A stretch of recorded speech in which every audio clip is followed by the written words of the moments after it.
Hello hello hello, क्या हाल चाल बच्चा लोग, क्या हाल चाल। नमस्कार नमस्कार नमस्कार, सत श्री अकाल, आदाब। Yes, good evening good evening good evening. कैसे हो आप सब लोग? यस, आई होप सब लोग स्वस्थ होंगे, मस्त होंगे, अपनी पढ़ाई को लगातार कंटिन्यू रखे होंगे। यस, तो मैं हूं आपका अपना बहुत प्यारा अनुभव भैया। बच्चे प्यार से मुझे गाइडर भैया के नाम से जानते हैं, उसके लिए तहे दिल से धन्यवाद। और मैं आप सभी बच्चों का स्वागत करता हूं इस अमेजिंग प्लेटफॉर्म फिजिक्स वाला पे। और आप देख रहे हैं यूपी बोर्ड का धमाकेदार बैच परिश्रम और भैया यूपी बोर्ड की धमाकेदार क्लास अपने अनुभव भैया के साथ। यस, बहुत ही पावरफुल क्लास है। तो यहां पर आज हम लोग भैया अपना नया पाठ सारणिक स्टार्ट करने वाले हैं। यस, जैसे आप लोगों ने देखा कि हम लोगों ने भैया पाठ नंबर 1 संबंध एवं फलन, उसके बाद भैया प्रतिलोम त्रिकोणमितीय फलन, फिर उसके बाद भैया आव्यूह, ये 3 पाठ हम लोगों ने बहुत अच्छे से कवर किए हैं। तो अब अगर हम बात करें तो भैया यहां पर जो अब चौथा पाठ है हमारा, जी हां आपके सामने दिख रहा होगा सारणिक, ये हम लोग आज स्टार्ट करने वाले हैं। और मैं आपको बता दूं, जो भैया आव्यूह पाठ के नोट्स हैं, हैंड रिटन नोट्स, वो आपको 1 सप्ताह के अंदर बैच पर डलवा दिए जाएंगे। अब वो नोट्स कहां पर आपको मिलेंगे? तो आप जब बैच में जाओगे ना रिसोर्सेज वगैरह में, तो वहां सारी के सारे नोट्स, हैंड रिटन नोट्स, वो सारे के सारे नोट्स आपको मिल जाएंगे। यस, तो कैसे हो आप सब लोग? आई होप सब लोग मस्त होंगे। निर्भय, हिमांशु, सचिन, हरिओम, दिव्यांशी, पूनम, नम्रता, दीपाली, ज्ञानेश, अभिजीत, अमना, बहुत सारे बच्चे हमारे साथ जुड़े हुए हैं। यस बच्चा लोग, रवि, अच्छा रवि कह रहे हैं सर आज मेरा पीडब्ल्यू का पहला क्लास है, तो अच्छे से पढ़िएगा दोस्त। यस, है ना। आराध्या, ज्ञानेश, हाँ इसको डिटरमिनेंट्स कहते हैं, इंग्लिश में इसको हम डिटरमिनेंट कहते हैं। सर मोटू की वॉइस एक बार हो जाए, लास्ट में हो जाएगी दोस्त, परेशान मत हो। यस, आपका वेट कर रहे थे सर। अरे बिल्कुल यार दोस्त, धन्यवाद। आप हमारे जैसे टीचर का वेट कर रहे हो, मतलब बहुत बड़ी बात है मेरे लिए। धन्यवाद दोस्त, धन्यवाद। यस, शीतल, समृद्धि, अविनाश, शशांक, त्रिषा, अनुराग, ऋषभ, आस्था, बहुत सारे बच्चे जुड़े हुए हैं। यस, तो आज हम लोग जूस नहीं पियेंगे, आज हम लोग पियेंगे चाय। क्यों चाय पीने वाले हैं? क्योंकि थोड़ी सी तबीयत खराब लग रही थी, तो इस वजह से मैंने सोचा कि आज जूस नहीं पीते हैं, जूस ठंडा होता है और भी तबीयत खराब कर देगा। अभी क्लासेस और भी लेनी है 2-3 मुझे, तो इस वजह से मैंने सोचा चाय ही पीते हैं दोस्त, है ना। वो एक चाय के ऊपर एक मैंने शायरी लिखी थी, अगर अच्छी लगे तो चैट पे आग लगा दीजिएगा, आग फायर इमोजी लगा दीजिएगा। क्या कि उनके प्यार में हम इतने लचीले हो गए, वो चाय बनना चाहती थी हम पतीले हो गए। अब इसमें बड़ा गहरा मार्मिक दृश्य छुपा हुआ है। क्यों छुपा हुआ है? आप ये बताइए कि आप तारीफ किसकी करते हो? चाय अच्छी बनती है तो चाय की तारीफ करते हो, लेकिन सोचो जला कौन होगा? पतीला, अरे भगोना जहां पर चाय पकती है, जला वो होगा। तो भैया आप ये समझिए कि जैसे एक लड़का है एक लड़की है, तो हमेशा तारीफ लड़की की होती है, लेकिन उनके पीछे, है ना, मतलब कहने का मतलब है, इसको आप किसी भी तरीके से जोड़ सकते हैं। जैसे माता और पिता को देख सकते हैं, तो तारीफ हमेशा माता जी की होती है, लेकिन क्या पिताजी नहीं जलते? पिताजी क्या अपना कर्तव्य नहीं निभाते? क्या वो पैसा कमा कर नहीं लाते? क्या वो घर नहीं चलाते? तो इसको आप अलग अलग तरीके से जोड़ सकते हैं। क्या कि हम उनके प्यार में इतने लचीले हो गए, वो चाय बनना चाहती थी हम पतीली हो गए। तो तारीफ हमेशा चाय की होती है, पतीली की तारीफ कोई नहीं करता, और ये बहुत ही ज्यादा कड़वा है लेकिन सत्य है कि उनके प्यार में हम इतने लचीले हो गए, वो चाय बनना चाहती थी हम पतीले हो गए, और हम अपने प्यार के इजहार को व्यक्त करने में थोड़ा सा ढीले क्या हुए। हम अपने प्यार के इजहार को व्यक्त करने में थोड़ा सा ढीले क्या हुए, हमने पाया कि उधर उनके हाथ पीले हो गए।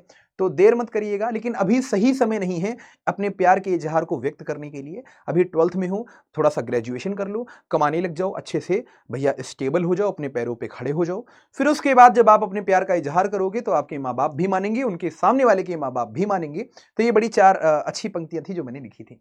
आप सभी को मजा आई होगी। यस, वाह वाह वाह वाह, क्या बात है दोस्त, क्या बात है। सर चाय आप अकेले अकेले पी रहे हैं दोस्त, अब आपको मैं नहीं दे सकता, पूछो क्यों? 2,000 रुपया में कितना कुछ लेंगे आप, हैं? 2,000 रुपये में कितना क्या लीजिएगा आप? बस हम ज्यादा नहीं, इतना ही पढ़ाई कर रहे हैं, बहुत है। हाँ, तो इनको इनको 10 कप चाय भी चाहिए, 2,000 रुपया के बैच में नहीं मिलेगा। चुपचाप पढ़ो ध्यान से, हाँ, चपड़ गंजू कहीं का। चलिए क्लास को स्टार्ट करते हैं अपने एनर्जी के साथ। क्या? जो भरा नहीं है भावों से, बहती जिसमें रसधार नहीं, वो रक्त नहीं वो पानी है, जिसमें गणित का प्यार नहीं, और कर्म करो तो फल मिलता है। कर्म करो तो फल मिलता है, आज नहीं तो कल मिलता है, और कुआं जितना गहरा हो मीठा उतना जल मिलता है। तो सबसे पहले भैया सारणिक को हम लोग समझेंगे। सबसे ज्यादा इंपॉर्टेंट है कि भैया सारणिक का उपयोग कहां कहां होता है, सारणिक को क्यों पढ़ते हैं और आव्यूह और सारणिक में क्या अंतर है, जरा ध्यान से सुनिएगा। आइए सर, हम तो 4,000 रुपया दिया हूं। कोई बात नहीं, 2,000 दो चाहे 4,000 दो, चाय नहीं मिलेगी तुमको। यस सर, हमने 3,999 रुपया दिया है, मौसम लिख रही हैं। पहली बात तो यस, तुमको चाय नहीं मिलेगी, हटाओ। यस, तो अब जरा ध्यान से सुनना, यहां पर जो बहुत बेसिक बेसिक सी बातें हैं, क्या कि भैया आव्यूह और सारणिक में क्या अंतर है, सारणिक को क्यों पढ़ते हैं हम लोग, वगैरह वगैरह बहुत सारी बातें हैं जो आपको मैं समझाना चाहता हूं। उससे पहले ये टेलीग्राम चैनल है, आप इस पे जुड़ सकते हैं। जितनी भी अपडेटेड इंफॉर्मेशन है, जितनी भी बातें हैं, वो इस टेलीग्राम चैनल पे आपको मिलती रहेंगी। अच्छा, अब जरा ध्यान से सुनिएगा। सबसे पहले अगर हम बात करें तो कल गणितीय आगमन के सिद्धांत पर मैंने प्रश्न कराए थे। आई होप वो सारे के सारे समझ में आ गए होंगे। गणितीय आगमन के सिद्धांत पर बहुत सारे प्रश्न मैंने कराए थे, तो प्लीज आप उनको रिवाइज जरूर कर लीजिएगा, क्योंकि भैया 5 नंबर का वो प्रश्न आपके परीक्षा में आएगा ही आएगा। आव्यूह से अगर कोई कठिन प्रश्न बन सकता है तो वही क्वेश्चन होगा, और मैं गारंटी के साथ, मैं दावे के साथ कह रहा हूं, भाई बहुत साल हो गए मुझे पढ़ाते पढ़ाते, तो लगभग मैं ये कह सकता हूं कि यार किसी ना किसी एक बहुत ही ज्यादा हार्ड सेट में, आप में जिन बच्चों के पास भी वो सेट आएगा, उसमें ये क्वेश्चन गणितीय आगमन के सिद्धांत पर जो आव्यूह के साथ संबंधित होगा, वो प्रश्न आपकी परीक्षा में पूछा जा सकता है। तो बहुत ही अच्छे से गणितीय आगमन के सिद्धांतों पर जो प्रश्न है आव्यूह के, उनको जरूर लगाइएगा, कॉपी पे अलग से लिख लीजिएगा कि आव्यूह प्लस गणितीय आगमन का सिद्धांत, ये टॉपिक से एक प्रश्न आएगा और 5 नंबर का आएगा। सबसे पहले n को 1 रखते हैं, फिर n को अगर 1 रखने पर कथन सत्य होता है तो मान लेते हैं कि n बराबर k के लिए कथन सत्य है। फिर n बराबर k के लिए जो कथन आता है उसका हम लोग सहायता लेते हुए, उस कथन की सहायता लेते हुए हम n बराबर k प्लस 1 के लिए उस कथन को सत्य करते हैं। अगर n बराबर k प्लस 1 के लिए कथन सत्य हो गया, इसका मतलब वो पूरा का पूरा कथन सत्य है, बस हमें इतना ही करना होता था। 3 चरण हमारे पास होते थे, पहला 1, फिर k, फिर k प्लस 1। यस और नो, रिवाइज हो गया होगा, गुड। अब जरा ये नया पार्ट है, तो आज हम लोग इसमें क्या पढ़ेंगे, आज हम लोग यहां पर इसमें सबसे पहले भैया क्या पढ़ने वाले हैं, सबसे पहले सारणिक का परिचय, कि भैया सारणिक क्या होता है, विभिन्न कोटियों के आव्यूहों के सारणिक का मान, यहां लिखा है सरणिक, सारणिक का मान है ना।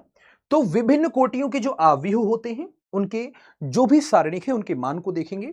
फिर उसके बाद भैया यहां पर NCERT 4.1 पर चर्चा भी करेंगे, ठीक है। जरा ध्यान से देखिएगा, यहां से हमारी एक्सरसाइज चालू होगी।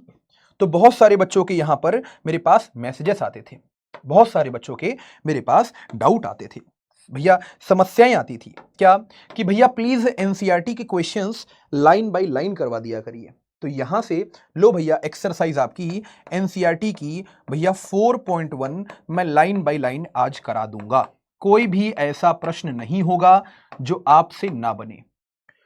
तो 4.1 में आपको पूरी बताने वाला हूं। यस बच्चा लोग है ना, तो इसके लिए जुड़े रहिएगा अंत तक। चलो सबसे पहले मैं आपको यहां समझाता हूं कि भैया इसकी भूमिका क्या है।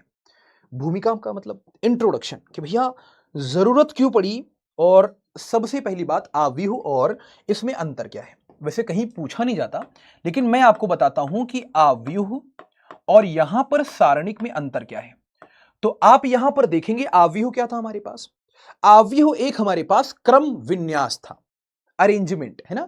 आव्यूह क्या था हमारे पास, क्रम विन्यास था, मतलब हम यहां पर संख्याओं को या फलनों को ऐसे भी बिठा सकते थे, है ना, या उसके अलावा हम यहां पर भैया फलनों को या उनके संख्याओं को हम ऐसे भी बिठा सकते थे। यस और नो बच्चा लोग।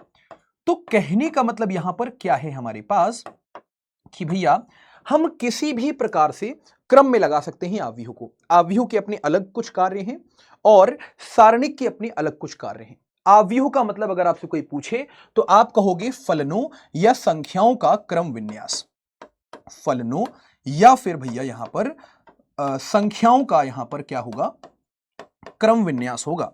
क्या बच्चा लोग बात समझ में आ रही है। तो फलनों या संख्याओं का जब आप क्रम विन्यास यहां पर देखते हो तो वो क्या होगा, बेसिकली आव्यूह होगा। आव्यूह क्या है, बस क्रम विन्यास बैठालना, कि ये संख्या यहां बैठ गई, ये यहां बैठ गई, ये यहां बैठ गई। अब मान लो कोई आपसे पूछे कि भैया चलो अच्छा बताओ सारणिक क्या है फिर, तो भैया सारणिक यहां पर एक मान है, सारणिक क्या है, यहां पर एक मान। अच्छा, सारणिक एक मान है, तो क्या क्या हो सकता है? सारणिक का मान भैया यहां पर शून्य भी हो सकता है, सबसे पहली बात।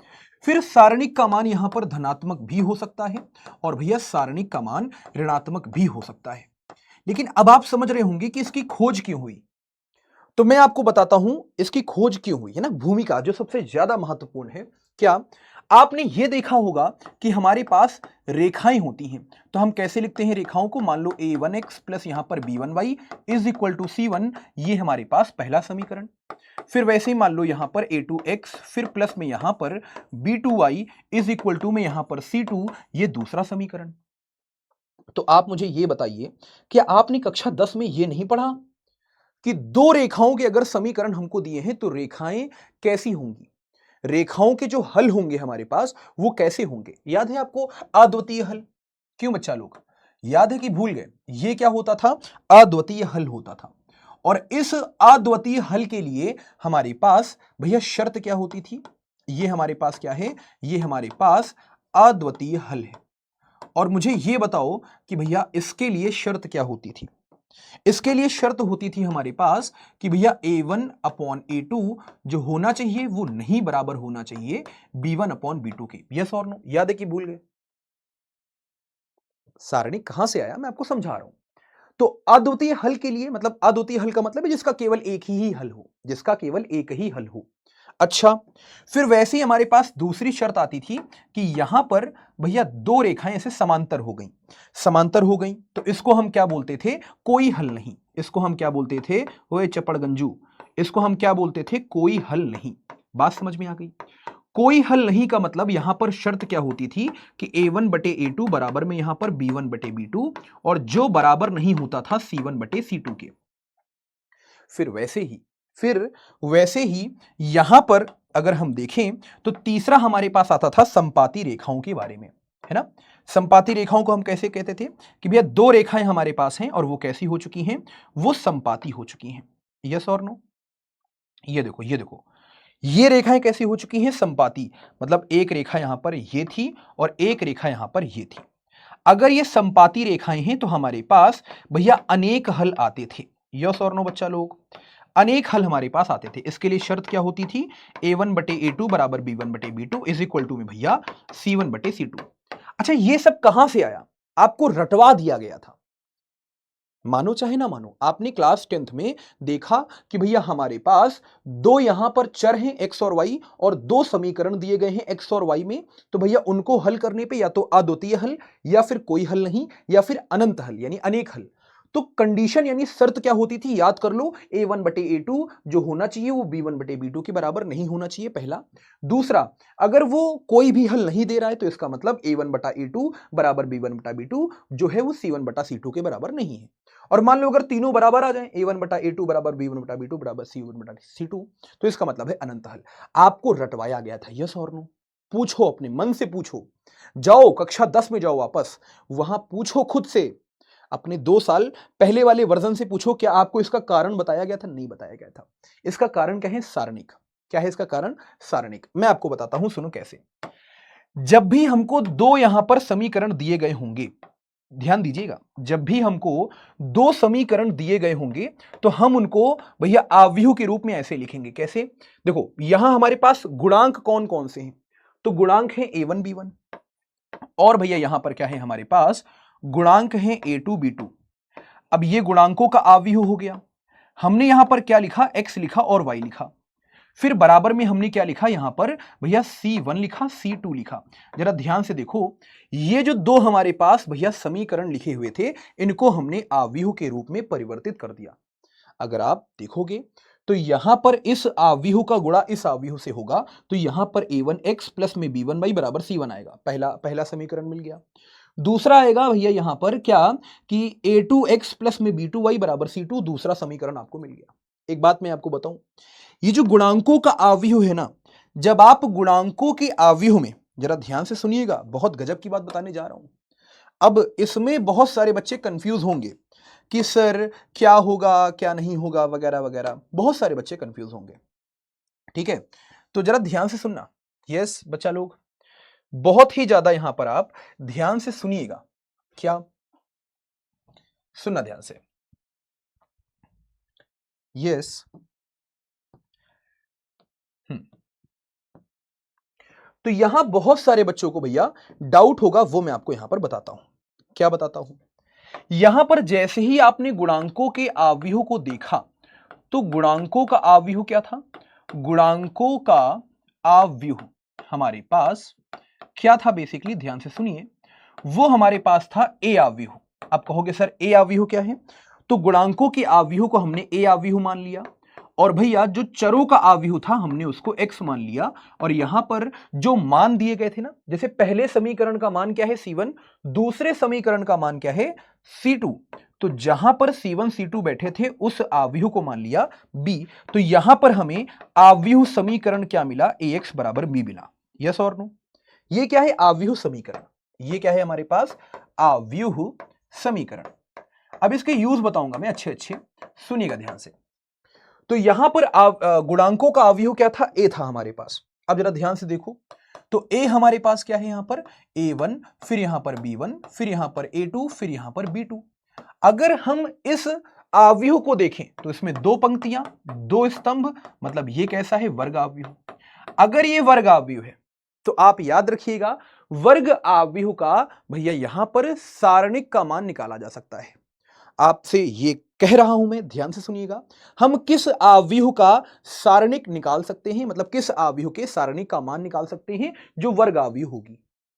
क्या हम इस आव्यूह के सारणिक का मान निकाल सकते हैं? नहीं। क्यों? ये वर्ग नहीं है। क्यों? यहां पर पंक्तियों की संख्या अलग है, स्तंभों की अलग है। क्या इस आव्यूह के सारणिक का मान निकाल सकते हैं? नहीं भैया, पंक्तियों की संख्या अलग है, स्तंभों की संख्या अलग है। तो यहां पर हमने क्या निकाला भैया? इसके सारणिक का मान निकाला, ए आव्यूह के सारणिक का मान। तो अब सुनना ध्यान से, हम सारणिक को कैसे कैसे लिखते हैं? हम सारणिक को ऐसे लिखते हैं, है ना, दो डंडे लगा दिए। ये मापांक फलन नहीं है, याद रखना, ये क्या है? सारणिक का मान। मतलब ऐसे लिखने पे हमें समझ में आता है कि जो ए आव्यूह है हम उसके सारणिक का मान निकाल रहे हैं। या फिर हम लिखते हैं डीईटी ऑफ ए, क्योंकि डीईटी का मतलब है डिटर्मिनेंट। या फिर हम इसको लिखते हैं ट्रायंगल से, त्रिभुज से। तीनों का मतलब है कि भैया हम सारणिक का मान निकाल रहे हैं। तो यहां पर जैसे ही हम सारणिक का मान निकालेंगे तो ये क्या हो गया हमारे पास? A1, फिर यहां पर B1, फिर यहां पर A2, फिर यहां पर B2। अभी तक मैंने आपको नहीं सिखाया कि 2 इंटू 2 का मतलब दो कोटि के सारणिक का मान कैसे निकालते हैं, मैंने नहीं सिखाया, बट मैं अभी आपको बता रहा हूं। क्या करना होगा आपको? जैसे ही 2 इंटू 2 का आपको भैया सारणिक दिखे, इसका मान कैसे निकालोगे? A1 का गुणा करा दो B2 से, तो यहां क्या हो गया हमारे पास? A1 B2। फिर माइनस लगा के A2 का गुणा करा देना B1 से, तो यहां क्या हो गया? A2 B1। अब जरा ध्यान से समझो, यहां पर A1 B2 माइनस में A2 B1 आ गया, है ना? अब सुना ध्यान से, सुनना ध्यान से, हमारे पास आव्यूहों का समीकरण क्या था? Ax बराबर में B था, है ना? A मतलब गुणांकों का आव्यूह, X मतलब चर का आव्यूह, B मतलब जो मान दिए थे समीकरणों के उनका आव्यूह। यस और नो? अब यहां पर अगर हमारे पास अगर A के सारणिक का मान 0 नहीं है तो नियम क्या कहता है? नियम कहता है कि भैया यहां पर हमारे पास अद्वितीय हल आएंगे। बात समझ में आ गई? नियम कहता है कि भैया अद्वितीय हल आने वाले हैं। क्यों? यार इसके सारणिक का मान 0 नहीं है, तो बनी बात है यहां पर जो भी x का मान आएगा हमारे पास वो क्या आएगा? सारणिक में b अपॉन में सारणिक में a। मतलब कहने का मतलब यह है कि x का कुछ ना कुछ मान तो आएगा, x का कुछ ना कुछ तो मान आएगा। x का अगर कुछ ना कुछ मान आ रहा है तो x के अंदर दो लोग बैठे हैं, एक चर बैठा है x, एक चर बैठा है y। तो इस आव्यूह का कुछ ना कुछ मान आएगा, इस आव्यूह का कुछ ना कुछ मान आएगा, मतलब इसका कोई ना कोई हल तो निकलने वाला है और केवल एक ही हल आएगा। यस और नो? अच्छा, इसके सारणिक को अगर हम देखें तो इसके सारणिक का मान क्या था हमारे पास? A1 B2 माइनस में यहां पर A2 B1, और वो 0 के बराबर नहीं होना चाहिए। इसको इधर लेके जाओ, तो A1 B2 जो है वो बराबर नहीं होना चाहिए A2 B1 के। तो यहां पर A2 को यहां नीचे लेके आओ, B2 को यहां भेजो, तो A1 बटा A2 बराबर नहीं होना चाहिए B1 बटा B2 के। अगर ऐसी शर्त हमको मिलती है तो हमारे पास अद्वितीय हल आता है। और ये सबसे पहले किन्होंने दिया था? ये जो आप कक्षा 10 से रटते हुए चले आए हो, ये दिया था हमारे भैया क्रैमर महाराज ने। तो हम इसको बोलते हैं क्रैमर रूल। बात समझ में आ गई? लेकिन क्रैमर रूल सिलेबस से हटा दिया गया है, आपके पाठ्यक्रम में नहीं है, सिलेबस से हटा दिया गया है। पहले हुआ करता था लेकिन अब सिलेबस में नहीं है। तो कक्षा 10 में आपको रटवाया जाता था और वही बात आके आपको आगे बताई जाती थी कि भैया देखो, जब हम लोग सारणिक पढ़ रहे हैं तो इसका ये उपयोग है। तो सारणिक का सबसे बड़ा उपयोग क्या है कि क्रैमर के रूल को समझने में। क्रैमर का रूल क्या है? अगर दो हमारे पास चर हैं और दो चर के लिए दो हमें समीकरण दिए गए हैं, तो हमें बताएगा कि भैया एक हल आना है या दो हल आने हैं, मतलब अद्वितीय हल या कोई हल नहीं या अनेक हल। ये कहां से आता है? क्रैमर के नियम से। वही मतलब क्या, इस तरह से आव्यूह समीकरण, फिर इसके सारणिक का मान वगैरह वगैरह वगैरह वगैरह। तो जो जे लेवल पे पढ़ते हैं ना, जो बच्चे जे लेवल पे पढ़ रहे हैं, उनको ये सब सिखाया जाता है, क्योंकि जे में अभी भी ये है, बोर्ड में ये नहीं है। बोर्ड में ये हमारे पास नहीं है। बात समझ में आ गई? बोर्ड्स में ये नहीं है, जे लेवल पे है, बोर्ड्स लेवल पे नहीं है। यस और नो? तो कहने का मतलब क्या है, जरा आप ध्यान से सुनना। यहां पर हमारे पास देखो, सारणिक और आव्यूह में क्या अंतर है, बता दिया मैंने आपको। फिर सारणिक क्यों पढ़ते हैं? तो क्रैमर के नियम को समझने के लिए। क्रैमर ने ही ये सब बनाया था, क्रैमर ने ही ये सब बोला था कि भैया अगर दो हमारे पास चर हैं, उनके लिए दो अगर हमें दिए गए हैं क्या समीकरण, तो हमें कैसे पता चलेगा इनके कितने हल आने वाले हैं वगैरह वगैरह। और फिर क्रैमर का जो नियम था उसको उसका विस्तार भी किया गया। उसका विस्तार कैसे किया गया? अगर मान लो हमारे पास तीन चर दिए गए हों, अभी तो केवल कहानी दो चर में चल रही थी, अब मान लो तीन चर दिए गए हों, एक्स दिया गया हो, वाई दिया गया हो, जेड दिया गया हो, तो यहां पर उन तीनों चरों के लिए हमको तीन समीकरण दिए गए होंगे। तीन समीकरण कौन कौन से दिए गए होंगे? a11 x1 प्लस में यहां पर a12, ऐसे ऐसे a11 यहां पर x प्लस में a12 यहां पर y प्लस में a13 यहां पर z इज इक्वल टू यहां पर d1। ये पहला समीकरण। फिर दूसरा समीकरण क्या? a12 यहां पर x प्लस यहां पर a22, a11 a12 a13, यहां पर a21, फिर यहां पर x, फिर यहां पर a22, फिर यहां पर y, फिर यहां पर a23, फिर यहां पर z इज इक्वल टू में d2। ये दूसरा समीकरण। फिर भैया यहां पर a31, फिर यहां पर x, फिर यहां पर a32, फिर यहां पर y, और फिर यहां पर हमारे पास a33, फिर यहां पर z is equal to d3। ये हमारे पास तीसरा समीकरण। यस और नो? तो अब जरा ध्यान से सुनना, मैं आपको एक बढ़िया बात बता रहा हूं। जब हमारे पास कोई भी समीकरण दिया गया हो दो चर का, मतलब दो चर का समीकरण, तो ये कैसा दिखता है? ये ऐसा दिखता है, ax plus B Y is equal to में c। यस और नो? और ये क्या होती है? एक रेखा होती है। हमेशा याद रखना, अगर कोई आपसे पूछे कि दो चर में अगर कोई समीकरण दिया गया है तो वो किसको व्यक्त करता है, निरूपित करता है, आप कहोगे रेखा को। ये रेखा अमिताभ बच्चन वाली नहीं है, ये रेखा स्ट्रेट लाइन है, सरल रेखा है हमारे पास। यस। अब वैसे ही मान लो कि यहां पर हमको दिया गया है, मान लो तीन चर, मान लो हमको तीन चर अगर दिए गए हैं, तो भैया तीन चर का समीकरण क्या व्यक्त करता है? तो आप क्या कहोगे? आप यहां पर कहोगे तीन चर का समीकरण मतलब ax plus B Y plus C Z is equal to D, तो ये व्यक्त करता है तल को।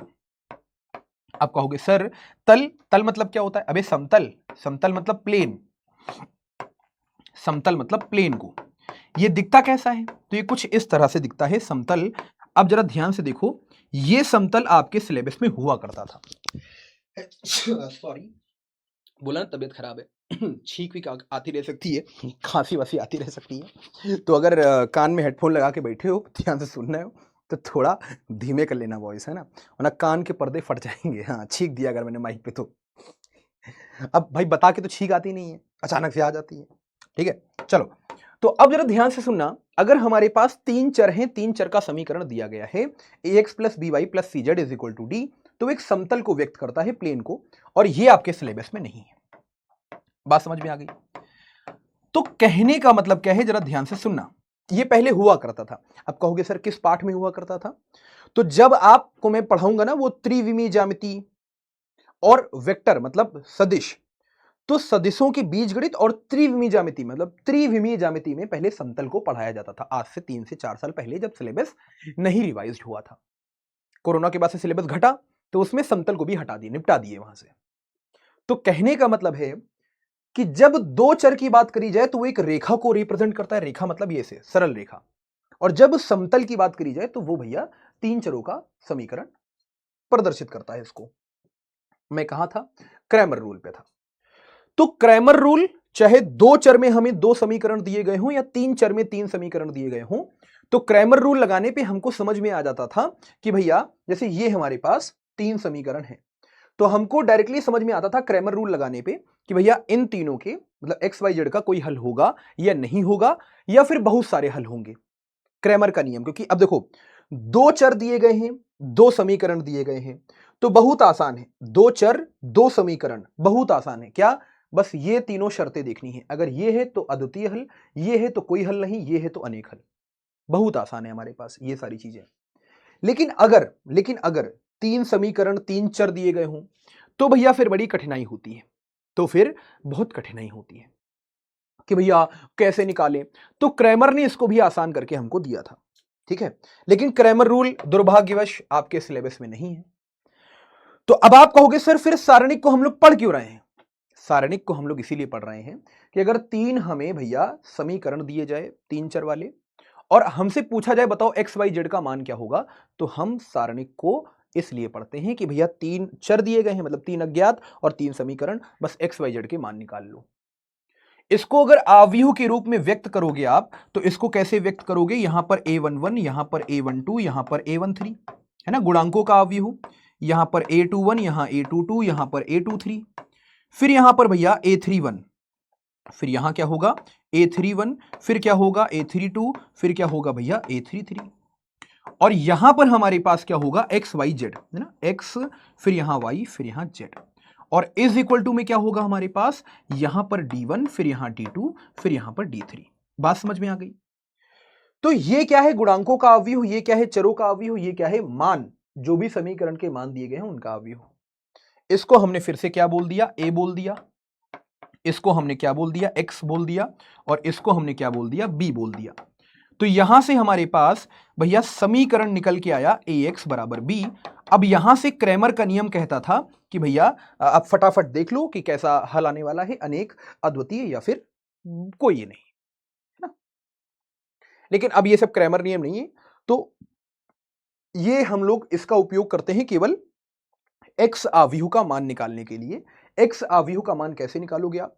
अगर मैं उपयोग में लाऊं इसको, तो ax बराबर क्या लिखा हम लोगों ने? b लिखा। तो अब यहां पर क्या होगा? हम a के व्युत्क्रम का यहां पर गुणा कराएंगे। तो यहां पर a इंटू एक्स पहले से बैठा था, a के व्युत्क्रम का गुणा कराया तो a व्युत्क्रम b यहां पर हो गया।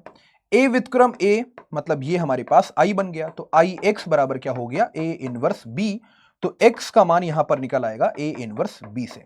बात समझ में आ गई?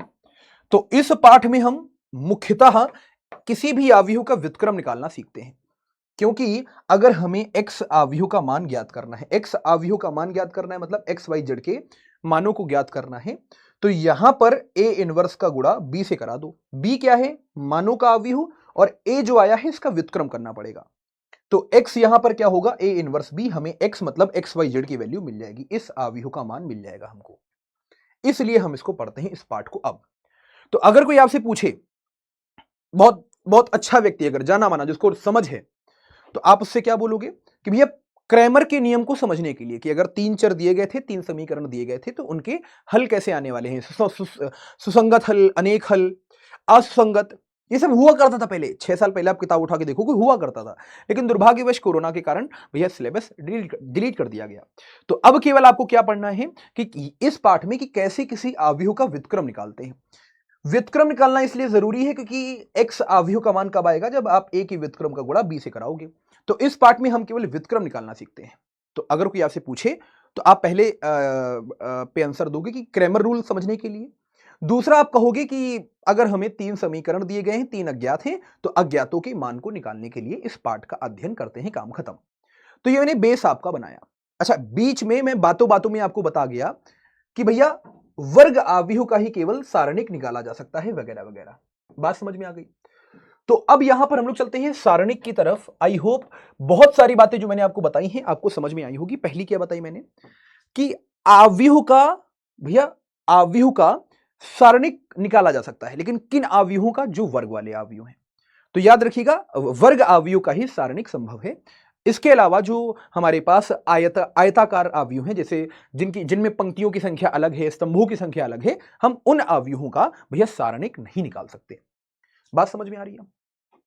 तो अगर ये पूरी भूमिका समझ में आ गई है 30-40 मिनट की, तो जल्दी से मुझे बताओ चैट पे, क्या यहां तक की बातें सभी को क्लियर है दोस्त? हाँ। कौन कहता है कि दफनाने के बाद जलाया नहीं जाता? वो मेरी कब्र पे आए थे अपने महबूब के साथ। साहिल जी, क्या बात है मित्र, जल्दी से। यस, शशांक मिश्रा लिख रहे हैं, सर जी कम समझ में आया। अरे नालायक, अब हम इससे अच्छा कैसे समझा दे तुमको? हैं, इससे बढ़िया कैसे समझा दें हम?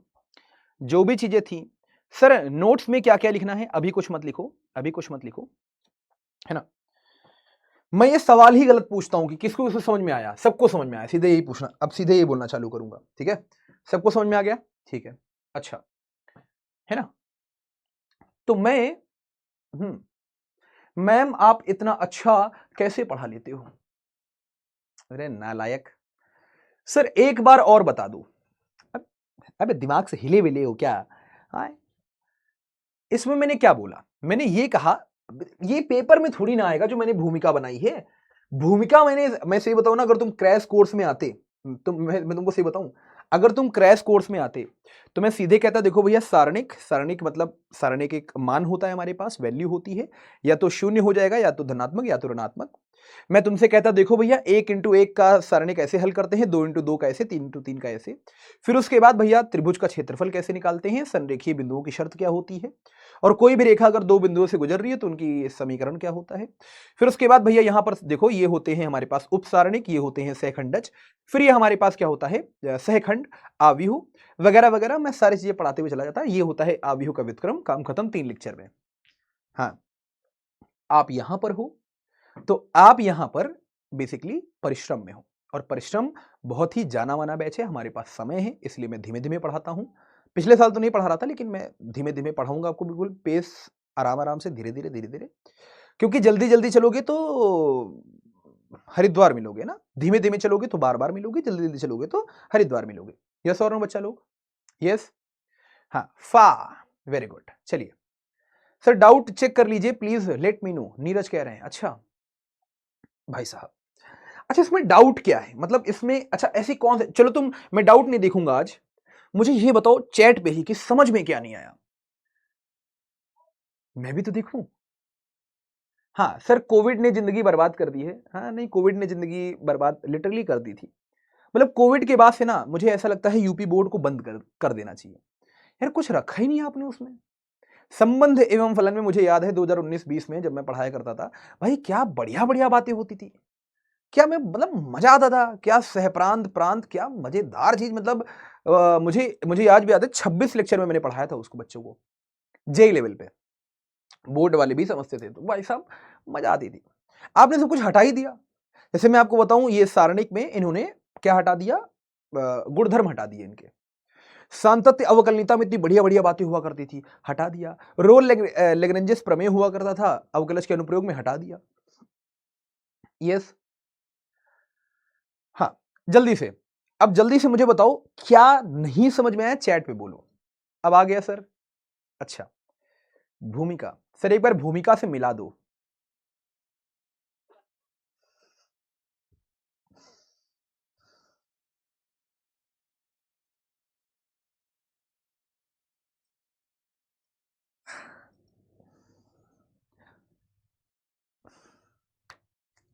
तुम बाहर निकल के आओ पहले, तुम यहां आओ हमारे पास।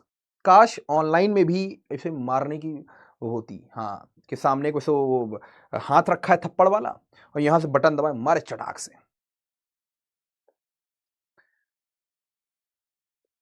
नालायक, यहां हम भूमिका पढ़ा रहे, कह रहा सर भूमिका से मिला दो। चपड़गंजू कहेगा। चले भैया आगे। हाँ, क्वेश्चन करवा रहे हैं, ठीक है। सर आप बहुत अच्छा पढ़ाते हो। सर चश्मा हटाइए ना। यस, चलो ठीक है, अब बात समझ में आ गई। सर प्रशांत कह रहे हैं मैंने कैंप में बैच खरीदा था, प्राप्त नहीं हुआ। हो जाएगा दोस्त, हो जाएगा। यस, हाँ चलें क्वेश्चंस कराते हैं, है ना। यस, अब आपकी चोंच थोड़ी देर के लिए करते हैं बंद। चलो डाउट भी थोड़े बहुत देख ही लेते हैं, कॉमन डाउट होंगे। सर ये समझ में नहीं आया, कुछ मैंने समझाया ही नहीं। सर क्या वर्ग आव्यूह सारणिक होता है? वर्ग आव्यूह का सारणिक निकालना संभव होता है। चपड़गंजू, वर्ग आव्यूह का सारणिक निकालना संभव होता है। सर एनडीए के लिए कुछ बताइए। आंचल, एनडीए में 12th और 11th के लेवल के साथ साथ थोड़ा सा हाई लेवल की चीजें आती है, थोड़ी सी, ज्यादा नहीं, थोड़ी सी। सर एक बार फिर से बता दीजिए। अदिति मैंने क्या बोला? क्रैमर रूल को समझने के लिए हम लोग पढ़ते हैं क्या? सारणिक। लेकिन क्रैमर रूल हट चुका है। देखो जिन भी बच्चों को नहीं समझ में आया, अब वो केवल इतना समझें कि क्रैमर रूल को समझने के लिए पढ़ते थे सारणिक, क्रैमर रूल हट गया, तो अब हम केवल इस पार्ट को पढ़ते हैं किसी भी आव्यूह का व्युत्क्रम निकालने के लिए। और उसका उपयोग क्या है कि अगर तीन हमारे पास समीकरण हैं, तीन अज्ञात हैं, तो अज्ञातों का मान फटाफट से निकाला है हमारे पास। ठीक है, चलो समझ में आ गया सर, वेरी गुड। सर 0.2 कब आएगा? पहली बात तो अरिबा जी, वो 2.0 होता है और वो जल्दी आएगा। अच्छा, अब आपका डाउट होगा कि सर 2.0 में आप पढ़ाओगे या नहीं? क्यों, आप लोगों का डाउट है ये? तो मुझे अपनी राय दो कि मुझे पढ़ाना चाहिए कि नहीं पढ़ाना चाहिए। क्यों भैया? जैसे अभी परिश्रम 2.0 आने वाला है, तो आप लोग जैसे पूछ रहे हो सर 2.0 कब आएगा, 2.0 कब आएगा, पहली बात तो पूछना नहीं चाहिए आपको, है परिश्रम इतना अच्छा बैच आपको मिला ही है। अब 2.0 आएगा परिश्रम का, तो कितने बच्चे चाहते कि मैं उस पर पढ़ाऊं? हम्म हम्म अवंतिका लिख रही है नहीं, अभिषेक लिख रही है नहीं, अंतरा लिख रही है नहीं, नंदिनी लिख रही है नहीं। हम्म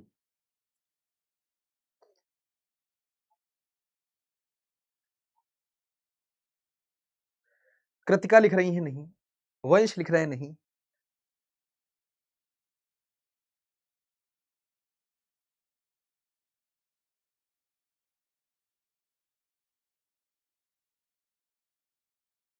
सर ये 2.0 में क्या होगा? अरे 2.0 का मतलब ये है कि जैसे बहुत सारे बच्चे स्टार्टिंग से नहीं जुड़ पाए परिश्रम से, तो वो बाद में परिश्रम 2.0 से भी जुड़ सकते हैं, तो उसमें भी क्या होगा, स्टार्टिंग से सिलेबस पढ़ाया जाता है। अच्छा, ये जो बच्चे नो लिख रहे हैं, ये किस वजह से लिख रहे हैं? मतलब मैं पढ़ा नहीं पाता हूं सही, या आप कुछ और रीजन की वजह से नो लिख रहे हो? हुँ? मतलब आप अ, बहुत सारे बच्चे लिख रहे हैं सर आप मत पढ़ाओ। तो अनुभव कह रहे हैं सर हमको कोई और पढ़ा ही नहीं पाएगा फिर। अरे भाई साहब! नहीं, तो आप ये जो नो लिख रहे हो, ये इसके पीछे कारण क्या है? मतलब नो क्यों लिख रहे हो आप? क्या मैं सही से पढ़ा नहीं पाता हूँ उस वजह से? या फिर कोई और कारण हो सकता है कि नहीं हम इस कारण से हम भैया आपको किसी के साथ, अच्छा, हाँ, वही मैं कह रहा हूँ ना कि सर हम आपको अपने मतलब आपको किसी और के साथ शेयर नहीं करना चाहते। अब एक बच्चा लिख रहा है ना कि सर केवल आप हमारे ऊपर फ़ोकस करो इसीलिए। सर शेयर नहीं करना चाहते हो भाई साहब। सर हम नहीं चाहते कि कोई और बच्चा भी आपसे पढ़े क्योंकि उनकी भी मैथ्स स्ट्रॉन्ग हो जाएगी।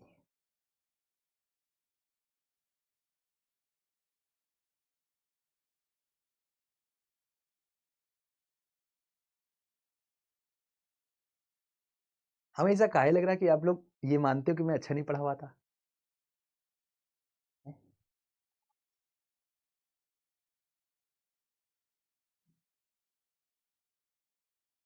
यस, शेयर नहीं करना चाहते। सर आप केवल इसी में पढ़ाइए। भाई साहब, ठीक है, ठीक है। ठीक है, ठीक है, ठीक है। पढ़ाइए सर, हाँ, पढ़ाते हैं, पढ़ाते हैं। चलो, ठीक है, ठीक है, ठीक है। सुनो, अभी इस मुद्दे पे वापस आएँगे। आप लोगों ने मेरे अंदर की क्यूरियोसिटी को जगा दिया है, उत्सुकता को जगा दिया है कि आप जो नो लिख रहे थे इसके पीछे का कारण क्या है? पूछेंगे आपसे, पूछेंगे, लास्ट में पूछेंगे। इसके पीछे का कारण क्या है कि शायद मैं अच्छा नहीं पढ़ा पाता हूँ, ये भी एक कारण हो सकता है।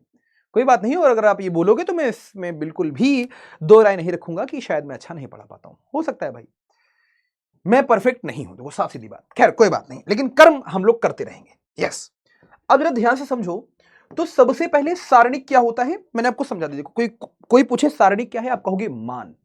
मान कैसा मान, किसका मान, ये अच्छा प्रश्न है। सारणिक क्या होता है, मान। फिर कोई पूछे किसका मान, तो आप कहोगे वर्ग आव्यूह का मान। देखो, जितने भी हमारे पास वर्ग आव्यूह हैं उन सभी से जुड़ा हुआ होता है उनका सारणिक, और सारणिक का होता है मान। तो भैया सारणिक किसका, आव्यूह का। कैसा आव्यूह, वर्ग आव्यूह। तो सारणिक क्या होता है, मान। किसका मान, वर्ग आव्यूह का मान। हर एक वर्ग आव्यूह का सारणिक संभव है, लेकिन जो आव्यूह वर्ग नहीं है उसका सारणिक हम नहीं निकाल सकते। अब जैसे यहां देखो, तो अब चलो, खैर वो सारी बातें आपको धीरे धीरे समझ में आएंगी। जब आप ग्रेजुएशन करोगे, मैथ्स में अपर लेवल पे जाओगे, तो आपको समझ में आएगा कि यार सारणिक हमारे लिए क्यों इतना जरूरी था। डिटर्मिनेंट देखो, जितने भी क्लास 12th और 11th में चैप्टर दिए गए ना, उनका बहुत ज्यादा यूज है डेली लाइफ में, लेकिन वो आपको दिखेगा नहीं। कि आप जा रहे हो, रास्ते में पता चले सारणिक पड़ा हुआ मिल गया, आपने कहा हटाओ इसको, हटाओ, ऐसा नहीं है। यूज हो रहा होता है आजकल की टेक्नोलॉजी में, है ना, टेक्नोलॉजिया तो बहुत सारी जगह पे यूज हो रहा होता है, बट अब वो आपको दिखता नहीं है ना। खैर मैं यहां पर आता हूं, मुद्दे से भटक गया हूं। सारणिक मतलब डिटर्मिनेंट। तो यदि हमारे पास ए दिया है, अच्छा ए की कोटि क्या है, 2 गुणे 2, तो ए कैसा है हमारे पास बच्चा, वर्ग आव्यूह है। तो यहां पर जो वर्ग आव्यूह है, तो जैसे ए क्या दिया था, ए बी सी डी, तो ए के सारणिक को हम कैसे लिखते हैं, ऐसे। तो सारणिक को कैसे कैसे लिख सकते हो, ऐसे लिख सकते हो, या फिर डीईटी ऑफ ए करके ऐसे लिख सकते हो, या डेल्टा से लिख सकते हो, है ना। तो सारणिक में अब देखो, बहुत सारे बच्चे कंफ्यूज होते हैं। अगर यहां पर कोई फलन बैठा है और बाहर आपने 2 डंडे लगा दिए, तो 2 डंडों का अर्थ है कि ये हमारे पास मापांक फलन। यस और नो बच्चा लोग, देखो मैं आपको पहले ही क्लियर कर दूं कि अंदर कोई फलन बैठा है, बाहर 2 डंडे लगा दिए आपने, तो फिर वो 2 डंडों का अर्थ क्या है, मापांक फलन। लेकिन अगर अंदर आव्यूह बैठा है, अगर अंदर आव्यूह बैठा है, बाहर 2 डंडे आपने लगा दिए, तो इसका मतलब क्या है कि ये अब सारणिक है। बात समझ में आ गई। तो कंफ्यूज मत होना, अगर आव्यूह के बाहर 2 डंडे लगा दिए, जैसे ए क्या था हमारे पास, ए हमारे पास था यहां पर आव्यूह। यस और नो, आव्यूह के बाहर 2 डंडे लगा दिए, मतलब अब ये क्या है भैया, सारणिक, है ना। मान लो जैसे मैं यहां पर x लिखता और x के बाहर 2 डंडे लगाता, तो अब ये क्या है, मापांक फलन, है ना, ये क्या है, मापांक फलन। तो ये बेसिक बेसिक सी बातें, बहुत बच्चे कंफ्यूज होते हैं, जैसे पूछते थे मेरे से या पूछते हैं मेरे से कि सर फिर बताओ मापांक फलन में और सारणिक में क्या अंतर है। तो मापांक फलन जो है ना, वो फलनों के बाहर लगता है, और जो यहां पर सारणिक वाला चिन्ह है ना, 2 डंडों वाला, वो आव्यूह के बाहर लगता है ना। जैसे ए क्या है हमारे पास, आव्यूह, तो आव्यूह के बाहर 2 डंडे लगा दिए, इसका मतलब अब ये बन चुका है सारणिक। तो सारणिक को हम 3 प्रकार से प्रदर्शित करते हैं, या तो आव्यूह के बाहर 2 डंडे लगा दो, या तो आव्यूह के बाहर डीईटी लिख दो। अब डीईटी क्यों लिखा, क्योंकि ये डिटर्मिनेंट है, और या फिर हम ट्रायंगल से भी दिखा सकते हैं। अब बहुत बच्चे कंफ्यूज होते हैं सर कि किसी भी त्रिभुज के क्षेत्रफल को हम डेल्टा से लिखते हैं, मतलब ये ट्रायंगल से। तो परेशान मत हो, जब समय आएगा तो सारी चीजें पता चलेंगी ना, परेशान मत हो। चलो अब जरा ध्यान से देखो, सबसे पहले यहां पर क्या लिखा है, आव्यूह ए के लिए हम ए के बाहर 2 डंडे लगाते हैं, इसको हम सारणिक कहते हैं। तो 2 डंडे भी लगा सकते हो, डीईटी ए भी लिख सकते हो, या फिर डेल्टा भी लिख सकते हो। यस और नो। फिर वैसे ही सबसे महत्वपूर्ण, केवल वर्ग आव्यूहों के सारणिक होते हैं, यह बात समझना, केवल वर्ग आव्यूहों के। मतलब अगर वर्ग आव्यूहों की बात करूं, तो जैसे 1 क्रॉस 1 का सारणिक संभव होगा, है ना, 2 क्रॉस 2 का संभव होगा, 3 क्रॉस 3 का संभव होगा, 4 क्रॉस 4 का संभव होगा। लेकिन आपके सिलेबस में आपसे क्वेश्चन केवल इतने तक ही पूछा जाएगा, या तो 1 क्रॉस 1 का, या तो 2 क्रॉस 2 का, या तो 3 क्रॉस 3 का। अब इनको हल कैसे करते हैं, आइए वो समझते हैं कि हल कैसे करना होगा। तो आइए इनका हल निकालना सीखते हैं। सबसे ज्यादा प्रश्न हल निकालने पे ही पूछा जाता है। मान लो हमारे पास आव्यूह दिया गया है भैया, एक कोटि का। एक कोटि का मतलब क्या है, जहां पर एक ही पंक्ति है। एक कोटि का मतलब क्या है, जहां पर एक ही पंक्ति है, और मेरे मित्र एक ही स्तंभ है। एक पंक्ति एक स्तंभ मतलब एक ही अवयव है। एक पंक्ति एक स्तंभ मतलब यहां पर एक ही अवयव है। बात समझ में आ गई। अब जरा ध्यान से सुनना, कोई एक कोटि का आव्यूह आपको ज्ञात है क्या, जो आपने कभी देखा हो। हाँ बहुत बार देखा है। क्या, मान लो उदाहरण स्वरूप मैं यहां पर क्या लिख रहा हूं कि एक ए अवयव है और ए अवयव की कोटि क्या है 1 इंटू 1, और ये क्या है हमारे पास 5 है ना, 5 बैठा हुआ है यहां पर अकेला अवयव, तो एक ही पंक्ति है एक ही स्तंभ है। तो यहां पर अगर हम देखें तो भैया 5 यहां पर अकेला बैठा है। अगर हमसे किसी ने इस अवयव के सारणिक का मान पूछ लिया तो सीधे यहां पर जो अंदर बैठा है ना वही आपका आंसर हो जाएगा, काम खत्म। यही आपका आंसर है।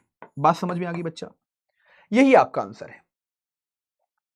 मतलब सर जो हमारे पास अवयव बैठा होता है एक कोटि में वही आंसर हो जाता है? हाँ वही आंसर हो जाता है। सर ऐसा क्यों? भाई अकेला अवयव है, अगर अकेला ही अवयव है तो यही क्या होगा हमारे पास सारणिक का मान, काम खत्म। अब क्यों का रीजन तो मैं नहीं बता सकता, क्यों का रीजन तो शायद किसी को ना पता हो, क्योंकि यहां पर कोई और अवयव है नहीं ना, इसीलिए एक ही अवयव है तो यही हमारे पास सारणिक का मान। अच्छा, अब यहां पर बच्चे कहते हैं सर अगर दो हमारे पास कोटि आ जाए, द्वितीय कोटि का मतलब है जहां पर भैया दो पंक्तियां दो स्तंभ है ना, द्वितीय कोटि का मतलब क्या है?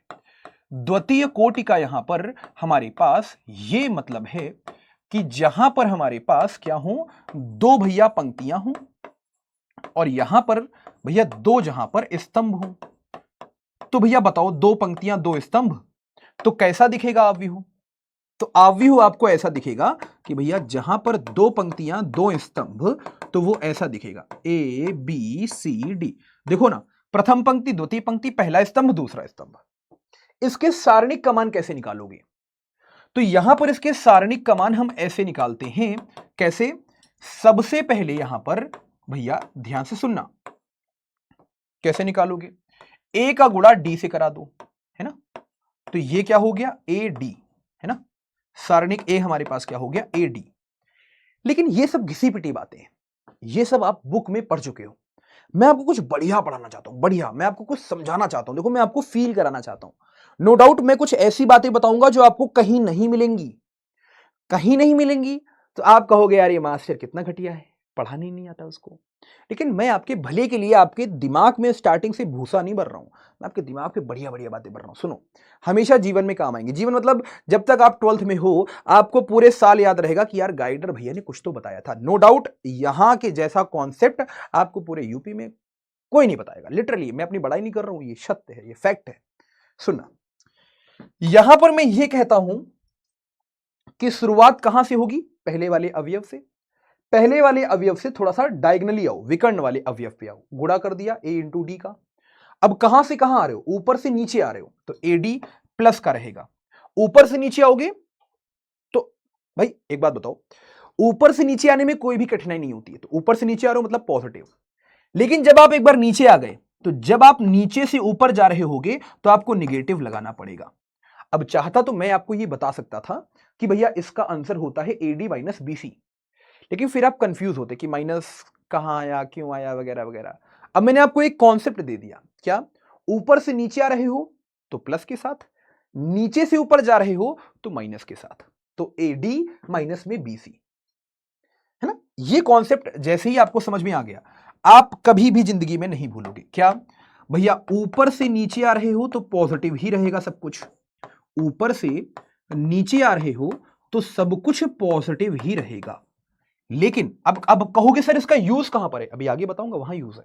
और नीचे से अगर ऊपर जा रहे हो तो भैया ये हमारे पास निगेटिव चिन्ह आता है। फिर नीचे से ऊपर जा रहे हो तो निगेटिव।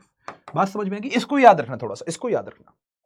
जैसे इसको हल कर लेते हैं, आओ इसको भैया हल करना, हमको इसका मान निकालना है। बताओ भैया मान क्या होगा? देखो 2 इंटू 2, ऊपर से नीचे आ रहे हैं मतलब प्लस के साथ। अब यहां पर नीचे से ऊपर जाना पड़ेगा हमको, तो माइनस में यहां क्या होगा? -1 इंटू में यहां पर 4। बात समझ में आ गई? ऊपर से नीचे आ रहे थे पॉजिटिव, नीचे से ऊपर जा रहे हैं निगेटिव। तो ये कितना हो गया हमारे पास? 4। और यहां पर क्या हो गया? माइनस का यहां पर -4, माइनस माइनस प्लस होता है तो ये 8 आ गया। और यही हमारे पास इस सारणिक का मान होगा, काम खत्म। यही हमारे पास आंसर। बात समझ में आ गई? तो ऊपर से नीचे आ रहे थे 2 इंटू 2 पॉजिटिव होगा, निगेटिव में यहां पर -1 इंटू 4 यानी कि माइनस का -4 होगा। तो माइनस माइनस प्लस हो गया तो 4 प्लस 4 8 हो जाएगा आंसर। चलो अब जरा देखो ध्यान से, अभी प्रश्न करवाऊंगा, परेशान मत हो। जैसे ये देखो, ये देखो, ये देखो, इसका मान निकालने को बोला है। तो यहां x का गुणा x से होगा, तो यहां क्या होगा, पॉजिटिव x का गुणा x से। लेकिन अब नीचे से ऊपर जा रहे हो ना, तो निगेटिव।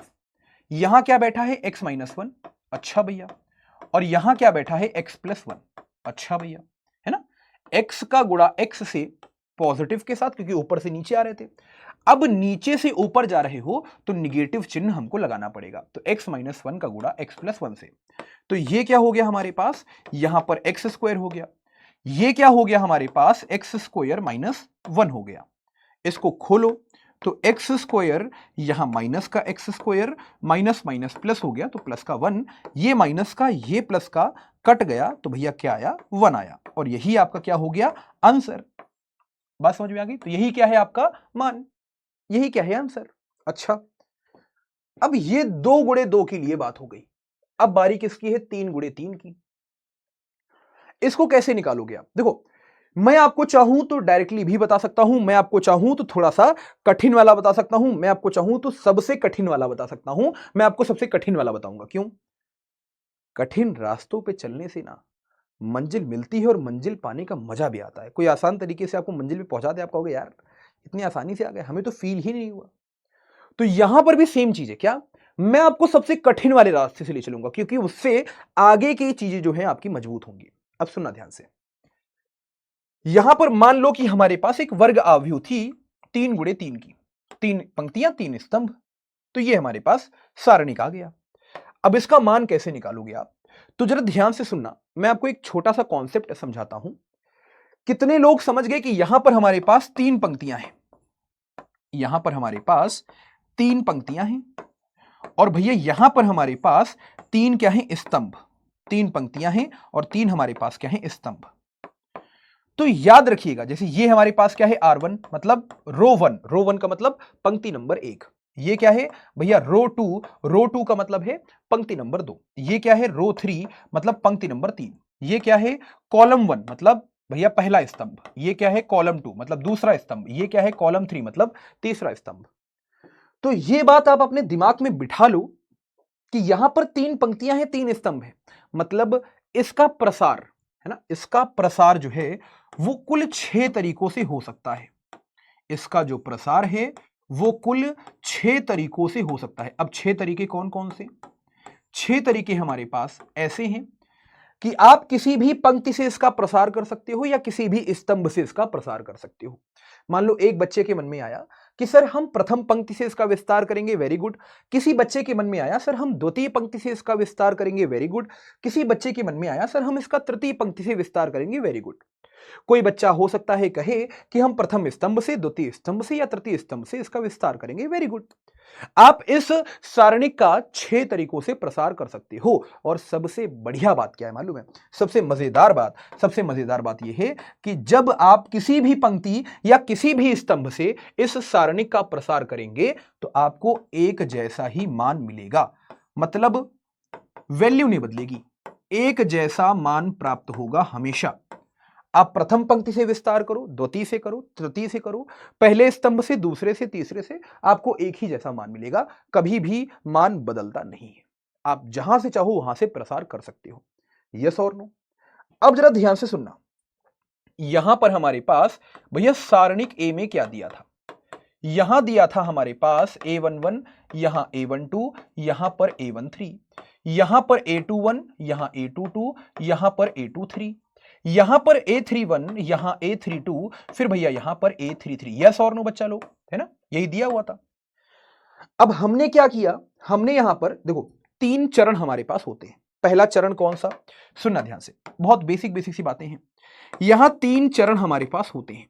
चरण नंबर 1, भैया सबसे पहले चरण नंबर 1 से पहले आप ये डिसाइड करो, आप ये सोचो कि कहां से विस्तार करना है।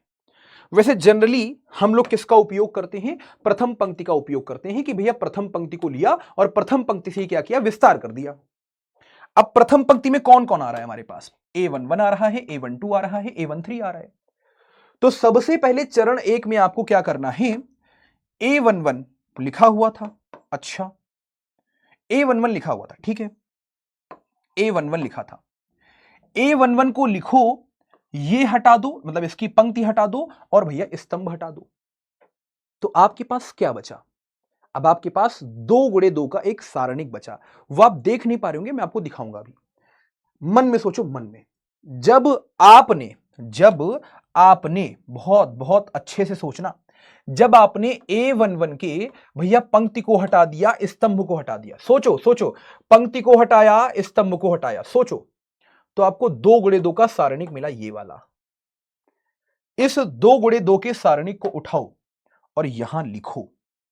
तो क्या लिखोगे आप? A22, फिर यहां पर A23, फिर यहां पर भैया A32, फिर यहां पर A33। यस और नो? पहला काम, अगर आप प्रथम पंक्ति से विस्तार कर रहे हो तो A11 को लिखना, फिर उसके बाद उसकी पंक्ति हटाना, स्तंभ हटाना, जो बचेगा 2 गुणे 2 का सारणिक, उसको लिखना। लेकिन इसके पहले एक चीज करना मत भूलना, वो क्या है? -1 की घात। यहां पर देखो, a के बाजू में क्या बैठा है? 1 1 बैठा है। a के बाजू में क्या बैठा है? 1 1 बैठा है। तो यहां पर -1 की घात 1 + 1 होगा। अब कहोगे सर ये सब क्या बता रहे हो? सर इसका सीधे हमारे पास भैया होता है A11, फिर यहां पर क्या होता है? ये हमको तो बताया गया सर, ऐसे बताया गया है कि A11 लिखो, सर यहां पर इसके पंक्ति स्तंभ हटा दो, यहां क्या बचा? A22, फिर यहां पर A33, फिर माइनस में क्या होगा? A32, फिर यहां पर A23। अच्छा, फिर देखो ये प्लस के साथ तो ये माइनस के साथ A12, फिर यहां पर हमारे पास A21 का गुणा A33 से, फिर यहां पर भैया माइनस में हमारे पास A31 का गुणा A2 से, A31 का गुणा A23 से। अच्छा, फिर भैया प्लस के साथ A13, फिर यहां पर हमको बोला गया है A21 का गुणा, फिर यहां पर भैया A32 से, फिर यहां पर माइनस में A31 का गुणा, फिर भैया A22 से। भैया खत्म करो ना, हो गया, सवाल कराओ। कुछ बच्चों के मन में आ रहा होगा, सर सब क्या बता रहे हो? सर सीधे करो ना, A11 का गुणा मतलब A11 हो गया, फिर यहां पर पंक्ति छुपा दो, स्तंभ छुपा दो, A22 A33, माइनस में A32 A23, फिर माइनस में A12 लिखो। हमको स्कूल में ऐसे सिखाया गया, किताब में ऐसे लिखा है, हमको हर जगह ऐसे बताया गया। हर जगह से तुमको अगर यही पढ़ना था तो हमसे क्या पढ़ रहे हो? हर जगह से अगर तुमको यही पढ़ना था तो फिर हमसे क्या पढ़ रहे हो? फिर तो किताबों में जो लिखा है, स्कूल में जो बताया गया वही पढ़ो। हमसे पढ़ रहे हो तो कुछ काम की बात सीखोगे, अच्छे अच्छे लेवल के प्रश्न कर पाओगे। सुनो, अगर आप प्रथम पंक्ति से विस्तार कर रहे हैं तो पहले A11 को लिखेंगे आप। A11 की पंक्ति हटाएंगे, स्तंभ हटाएंगे, तो आपको 2 गुणे 2 का सारणिक मिलेगा ये। ठीक है, अब A11 के आगे ये लगाना मत भूलना, क्या? -1 की पावर 1 + 1। अच्छा, अब -1 की पावर 1 + 1 क्यों लगाया? क्योंकि यहां पर 1 1 बैठा था ना। अब जैसे दूसरे चरण में आओ, तो दूसरा चरण हमारे पास क्या होगा? चरण नंबर 2 हमारे पास क्या होगा? चरण नंबर 2 हमारे पास होगा कि अब हम भैया A12 के पास जाएंगे।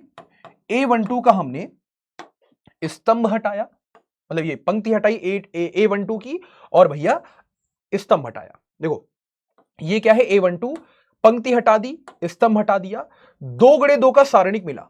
A21 A23 A31 A33 लिख दिया इसको बाजू में। सुनना, A21, फिर भैया A23, फिर भैया यहां पर A31, फिर यहां पर A33। अच्छा, आगे किसका गुणा कराओगे? सोचो, आगे किसका गुणा कराओगे? तो -1 की घात, यहां क्या बैठा है? 1 और 2 बैठा है, तो -1 की घात 1 + 2। तो ये क्या हो गया? सुनना ध्यान से, -1 की घात 1 + 2, चलो ऐसे ही लिखा रहने दो, ऐसे लिखा रहने दो। ठीक है, ये चरण नंबर 2। अब भैया चरण नंबर 3 क्या होगा? अब यहां पर चरण नंबर 3 होगा। अब किसको हटाना है? प्रथम पंक्ति से विस्तार कर रहे थे, तो अब भैया बारी है इसकी, A13 की। भैया क्या हटा दिया? पंक्ति हटा दी, क्या हटा दिया? स्तंभ हटा दिया, क्या बचा? A21 A22 A31 A32 लिख दो। क्या क्या क्या क्या क्या क्या बचा? A13 आया हमारे पास, यहां पर A21, फिर भैया A22, फिर यहां पर A31, और फिर भैया यहां पर A32। यहां पर अब आगे क्या बिठाओगे? -1 की घात, और यहां क्या बैठा है? 1 3 बैठा है, तो यहां पर 1 + 3। यस और नो? अच्छा सर, चरण 1 हो गया, 2 हो गया, 3 हो गया, सर जी आखिरी चरण, चरण नंबर 4। और चरण नंबर 4 में क्या करोगे आप? कि भैया चरण नंबर 4 कहता है कि सारणिक का मान क्या हो जाएगा हमारे पास? सारणिक का मान यहां पर हमारे पास भैया जो भी हमारे पास चरण नंबर 1 में आया था उसको उठाओ, जोड़ दो चरण नंबर 2 के साथ, और भैया जोड़ दो चरण नंबर 3 के साथ। बात समझ में आ गई? चरण नंबर 1 में क्या आया था? देखो सारणिक का मान मतलब डेल्टा। चरण नंबर 1 में क्या आया था? -1 की घात 1 + 1, यहां a11, फिर यहां पर क्या आया था? a22 a23 a22 a23, फिर यहां पर a32 फिर a33। चरण नंबर 2 में क्या आया था? -1 की घात 1 + 2, क्योंकि यहां पर क्या था? a12, क्या आया था हमारे पास? a21 a23। इसको थोड़ा सही से लिखो, छोटा छोटा लिखो, है ना, एक लाइन में आ जाए। तो डेल्टा इज इक्वल टू क्या था? -1 की घात 1 + 1, यहां पर a11, तो यहां क्या बचा था हमारे पास? a22, फिर यहां पर a23, फिर यहां पर a32, फिर यहां पर a33, है ना। ये चरण 1 में आया था। चरण 2 में क्या आया था? -1 की घात 1 + 2, फिर यहां पर a12, फिर यहां पर हमारे पास आया था ये गया, तो हमारे पास बचा a21, फिर यहां पर a23, फिर यहां पर भैया a31, फिर यहां पर a33। यस और नो? देखो ध्यान से, a21 a23 a31 a33। चरण नंबर 3 में हमारे पास क्या आया था? -1 की घात 1 + 3, फिर यहां पर a13, फिर आखिरी में यहां क्या आया था? a21 a22 a31 a32, a21 a22, फिर यहां पर हमारे पास a31, फिर यहां पर a32। यस और नो? ठीक है, ये आया था हमारे पास। अब जरा ध्यान से देखो, इसको हल करोगे ना तो आपको बहुत सारी बातें समझ में आएंगी। भैया यहां पर -1 की घात 2 हो गया, ये क्या हो गया? -1 की घात 2 वापस से हो गया 1, मतलब ये प्लस के साथ लिखा रहेगा। तो a11, यहां पर क्या हो गया? a22, फिर यहां पर a23, फिर यहां पर a32, फिर यहां पर a33। अच्छा, फिर देखो -1 की घात 1 + 2 मतलब -1 की घात 3, मतलब ये -1 हो गया। तो प्लस इंटू माइनस क्या होता है? माइनस, तो इस वजह से माइनस आता है यहां पर। तो माइनस का a12, फिर यहां पर क्या होगा? a21, फिर यहां पर a23, फिर यहां पर a31, फिर यहां पर a33। यस और नो? फिर यहां पर क्या होगा? देखो -1 की पावर यहां पर हो चुका है 4, तो ये हो जाएगा फिर से 1, तो प्लस का रहेगा। तो यहां पर a13, यहां पर क्या हो गया? a21, फिर यहां पर a22, फिर यहां पर a31, फिर यहां पर a32। यस और नो? बस, अब जो 2 × 2 के सारणिक है उनका आप भैया प्रसार कर लो। कैसे प्रसार करोगे? तो ध्यान से समझना, यहां डेल्टा क्या आ जाएगा? a11, यहां पर क्या आ जाएगा हमारे पास? a22 × a33, a22 × a33, minus में हमारे पास a32 और यहां पर a23। अच्छा, फिर वैसे ही यहां पर अगर हम देखें, यहां पर माइनस का a12, माइनस का a12, फिर यहां पर क्या होगा? गुणा करा दो a21 का a33 से, तो यहां हो गया a21 का गुणा a33 से, और फिर माइनस में यहां पर a31 का गुणा a23 से, a31 का गुणा a23 से। यस और नो? फिर यहां पर प्लस में a13, और यहां क्या होगा? a21 का गुणा a32 से, तो यहां पर a21, फिर यहां पर a32, फिर यहां पर माइनस में क्या हुआ? माइनस का a31 a31, फिर यहां पर a22, है ना। बस आंसर, यही हमारे पास आंसर। अच्छा, इसको और चाहो थोड़ा सा प्रसार कर लो आप, तो डेल्टा आपके पास क्या आया? देखो a11 का गुणा a22 a33 से, तो a11 a22 a33, ठीक है। फिर इसका गुणा इससे, तो माइनस का क्या आया? a11, फिर यहां पर a32, फिर यहां पर a23 से, फिर माइनस का गुणा इससे करा दो, तो माइनस का गुणा a12 a21, फिर यहां पर a33, फिर माइनस का गुणा इससे कराओगे तो माइनस माइनस प्लस, तो यहां हो गया a12, फिर a31, फिर यहां पर a23। अच्छा, फिर इसका गुणा इससे करा दो, तो प्लस में a13, फिर a21, फिर a32, फिर इसका गुणा इससे करा दो, तो माइनस में a13, फिर a31, फिर भैया a22। यस और नो? बात समझ में आ गई? अरे a22, ठीक है। यस और नो? अच्छा, अब ये जो आपने निकाला है, इतना बड़ा प्रसार आपने निकाला है, इसको हम सारस के नियम से भी समझ सकते हैं, है ना। सौरस बोलते हैं कहीं कहीं पर, सौरस का नियम। अच्छा, ये पहले सिलेबस में हुआ करता था, बट नॉट इन सिलेबस। पहले लिख देता हूं नॉट इन सिलेबस, तो सिलेबस में नहीं है। लेकिन अब मुझे हीरो बनना है भाई। मुझे हीरो क्यों बनना है भाई? मुझे सिद्ध करना है आपकी नजरों में कि भाई देखो मैं अच्छा पढ़ाता हूं, तो मैं हीरो बनने के लिए आपको बता रहा हूं। ये सिलेबस में नहीं है, नो डाउट मैं हीरो बनने के लिए बता रहा हूं। अब आप कहोगे सर आप हीरो क्यों बनना चाहते हो? बनी बात है यार, हर कोई हीरो बनना चाहता है कि देखो भाई मैं कितना अच्छा पढ़ाता हूं, है ना। मैं भी बनना चाहूंगा भाई, हमको भी अच्छा टीचर बनना है, हमको भी ज्यादा पैसे कमाने हैं। खैर पैसे कमाने से इसका कोई अर्थ नहीं है, लेकिन हाँ हमको भी बच्चों का प्यार पाना है। देखो कितना डेमोक्रेटिक आंसर दिया है ना, राजनेताओं वाला। हमको भी बच्चों का प्यार कमाना, अबे हीरो ही बनना चाहते हैं, ज्यादा पैसे कमाना चाहते हैं। हाँ, पैसे ना मिले कोई पढ़ाएगा नहीं, याद रखना। तो यहां पर क्या हुआ, अब जरा ध्यान सुनो। सरस का नियम यह कहता है कि हम इसका आंसर चुटकियों में निकाल सकते हैं। कैसे? यहां पर हमारे पास A11 है, A12 है, A13 है, यहां पर A21 है, A22 है, फिर भैया A23 है, फिर भैया A31 है, और यहां पर A32 है, फिर यहां पर A33 है। क्या करो, यहां पर एक नियम लगता है कि पहला स्तंभ दूसरे स्तंभ को फिर से लिखो। यहां पर आप क्या करो, पहले स्तंभ को, जो पहला स्तंभ है इसको फिर से लिखो। तो A11 फिर से लिखो बाजू में इस पहले स्तंभ को उठाओ, फिर से रिपीट मारो। तो A11, फिर यहां पर A21, फिर यहां पर A31, फिर जो दूसरका वाला स्तंभ है फिर उसके बाद लिख दो। तो यहां पर A12, फिर यहां पर A22, फिर यहां पर A32। अब आप कहोगे सर तीसरा स्तंभ, तो तीसरा स्तंभ नहीं लिखते हैं। अच्छा, अब सर क्या करिएगा? बकैती मोड ऑन हो रहा है हमारा धीरे धीरे। सर इसके बाद क्या करिएगा? सर आप कुछ मत करो, पहले वाले को पकड़ो, पहले वाले का गुणा दूसरे वाले से, दूसरे वाले का तीसरे वाले से, मतलब ऐसे डायगोनली चलना है, टेढ़ा टेढ़ा। तो हमें क्या मिलेगा?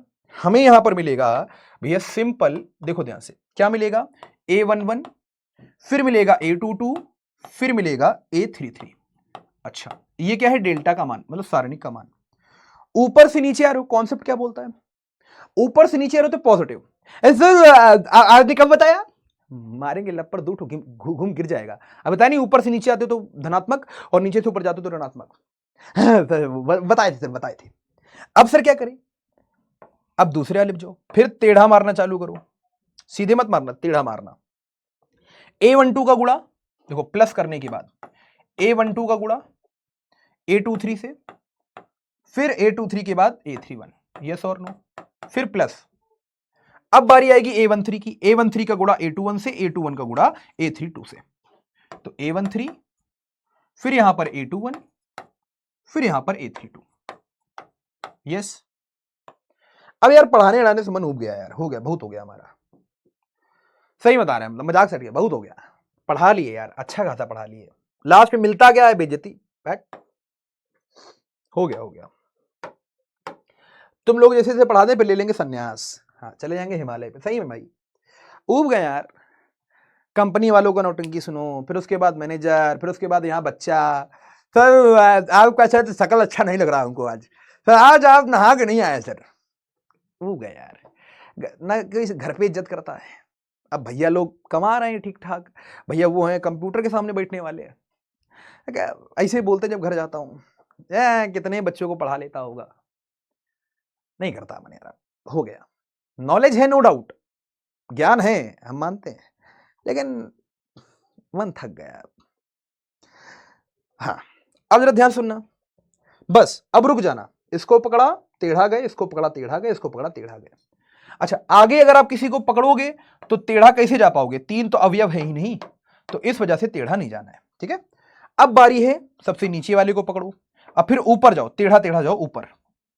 तो अब नीचे से ऊपर जा रहे हो तो निगेटिव में है ना, तो ये क्या हो गया? A31, फिर क्या हो गया हमारे पास? A22, फिर हो गया हमारे पास A13, ठीक है। अच्छा, ये सब माइनस करके जोड़ते रहो है ना। फिर इसके पास जाओगे तो यहां जाना पड़ेगा, फिर भैया यहां जाना पड़ेगा। तो ये हो गया हमारे पास A32, फिर भैया यहां पर A23, फिर यहां पर A11, है ना। फिर आप कहोगे सर अगर आप पढ़ाना छोड़ दोगे तो सर क्या करिएगा जीवन में? अरे यार सेवा करेंगे। किसकी सर? अरे पकड़ लेंगे गांव में आसपास कहीं 5-6 बच्चे, पढ़ाएंगे। 5-6 बच्चों के माता पिता होंगे ही, खाना पीना दे ही देंगे, थोड़ी जगह दे ही। गांव के लोग अच्छे होते हैं, शहर के लोग भाई साहब, गांव के लोग अच्छे होते हैं। जहां 6-7 बच्चों को पढ़ाया, भाई क्या करूंगा दिन भर में, 6-7 बच्चों को पढ़ाऊंगा, 10 बच्चों को आराम से जीवन व्यतीत करूंगा, सब झंझटों से दूर। जब लगेगा कि वहां से भी मन भर गया है, चला जाऊंगा हिमालय। नहीं, मजाक से हटके, क्या यार, जिंदगी भर भागते रहो भागते रहो भागते रहो, फिर समझ में आता है यार किसके लिए भाग रहे थे, खाली अच्छी पैसा, अच्छा गाड़ी, ये सब के लिए।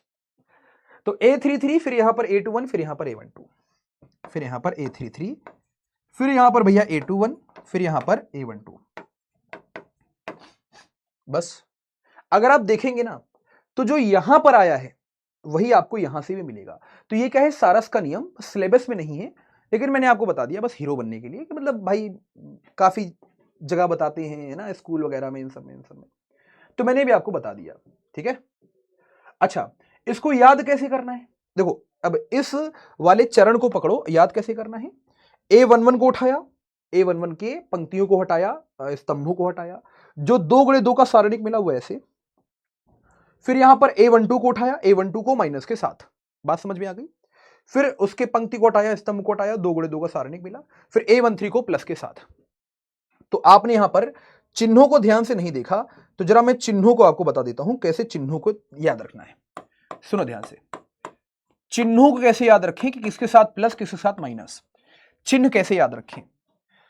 तो यहां पर हमारे पास क्या है, A11, यहां पर A12, यहां पर A13, यहां पर A21, यहां पर A22, यहां पर A23, यहां पर A31, यहां पर हमारे पास A32, यहां पर हमारे पास A33। तो आप ऐसे याद रखेंगे कि जैसे यहां पर क्या है 1 1, तो -1 की पावर क्या होगा, 1 + 1 यानी -1 की पावर 2, यानी यहां पर प्लस आएगा। तो ऐसे याद रखना कि यहां प्लस, प्लस माइनस आगे पीछे चलेंगे, मतलब 2 प्लस कभी एक साथ नहीं हो सकते, 2 माइनस कभी एक साथ नहीं हो सकते। तो यहां प्लस तो यहां माइनस तो यहां प्लस। अच्छा, अब यहां प्लस तो यहां माइनस तो यहां प्लस, यहां माइनस तो यहां प्लस तो यहां माइनस, यहां प्लस तो यहां माइनस तो यहां प्लस। सुनो, A11 प्लस के साथ, A12 माइनस के साथ, A13 प्लस के साथ। तो अगर आप प्रथम पंक्ति से विस्तार कर रहे हैं तो पहला प्लस, फिर माइनस, फिर प्लस। द्वितीय पंक्ति से कर रहे हैं तो पहले माइनस, फिर प्लस, फिर माइनस। ये मत करना कि पहला प्लस माइनस प्लस, नहीं, पहले माइनस, फिर प्लस, फिर माइनस। तृतीय पंक्ति से कर रहे हैं तो पहले प्लस, फिर माइनस, फिर प्लस। यस और नो, बात समझ में आ गई। मान लो कोई बच्चा प्रथम स्तंभ से विस्तार कर रहा है तो प्लस माइनस प्लस, द्वितीय स्तंभ से माइनस प्लस माइनस, तृतीय स्तंभ से प्लस माइनस प्लस, है ना। हर एक जगह से विस्तार करना सिखा दूंगा आराम से। अभी तो प्रश्न आए नहीं है, प्रश्नों की बारी आने वाली है, तो ध्यान समझना। हमसे क्या बोलता है यहां पर कि अतः किसी सारणिक को किसी भी पंक्ति या किसी भी स्तंभ से भैया प्रसार कर सकते हैं और समान मान प्राप्त होगा, मान बदलता नहीं है, ठीक है। टिप्पणी, क्या गणना को सरल करने के लिए हम सारणिक का उस पंक्ति या उस स्तंभ के अनुदिश प्रसरण करेंगे जिसमें शून्यों की संख्या अधिकतम होती है। अब ऐसा क्यों भाई, जहां पर शून्यों की संख्या अधिक होगी, भाई बनी बात है, किसी भी शून्य का गुणा करोगे किसी भी संख्या से तो 0 आएगा। तो हम भैया सारणिक में वो पंक्ति या स्तंभ पकड़ते हैं जहां पर ज्यादा शून्य पाए जाएं। उससे क्या होगा, 0 को गुणा करोगे 0 मिलेगा, है ना। खैर, तो सारणिकों का जब हम प्रसरण करते हैं तो उस समय हम -1 की पावर i + j से गुणा करते हैं। तो इसके स्थान पे हम सम या विषम देख लें, उसके हिसाब से प्लस माइनस लगा दें। वो मैं आपको बता चुका हूं ना, ये बेकार की बातें, छी गंदा हट। यहां देखो, सारणिक का मान ज्ञात करिए। अब जरा ध्यान से देखो, मैं थोड़ा सा प्रो लेवल का खिलाड़ी हूं, तो मुझे समझ में आया कि भैया इस स्तंभ में बहुत ज्यादा 0 हैं, इसके हिसाब से प्रसार कर दिया जाए। लेकिन पहले पहले पहले मैं आपको इस पंक्ति से प्रसार करना सिखाता हूं। कैसे, डायरेक्टली सोचो, यहां 1 लिखा है प्लस के साथ, 1 की पंक्ति हटी, स्तंभ हटा, तो क्या बचा 3 0 1 0। इसको मन में ही निकालो, मन में ही। तो ये क्या हो गया 3 × 0, फिर माइनस में 1 × 0। यस और नो। अब बारी आई 2 की, 2 यहां पर माइनस के साथ, ये हटाओ ये हटाओ, तो बचा क्या -1 × 0, -1 × 0। फिर यहां पर माइनस में 4 × 0। यस और नो। फिर यहां पर क्या हुआ, 4 के पास आ गए, 4 हमारे पास प्लस के साथ, तो प्लस का 4। यहां पर क्या हुआ, पंक्ति हटी, स्तंभ हटा, -1 × 1। फिर यहां पर हमारे पास माइनस के साथ 4 × 3। यस और नो बच्चा लोग। अच्छा यहां देखो, 3 × 0 0, 1 × 0 0, आगे 1 बैठा है, -1 इंटू 0 0 0 0, ठीक है, प्लस का 4, -1 माइनस का 12, ये पूरा 0 ये पूरा 0, खत्म। तो बचा क्या, प्लस का 4, यहां पर माइनस का 13, मतलब भैया माइनस का 52, और यही आपका क्या हुआ आंसर। तो इसका आंसर आ रहा है -52।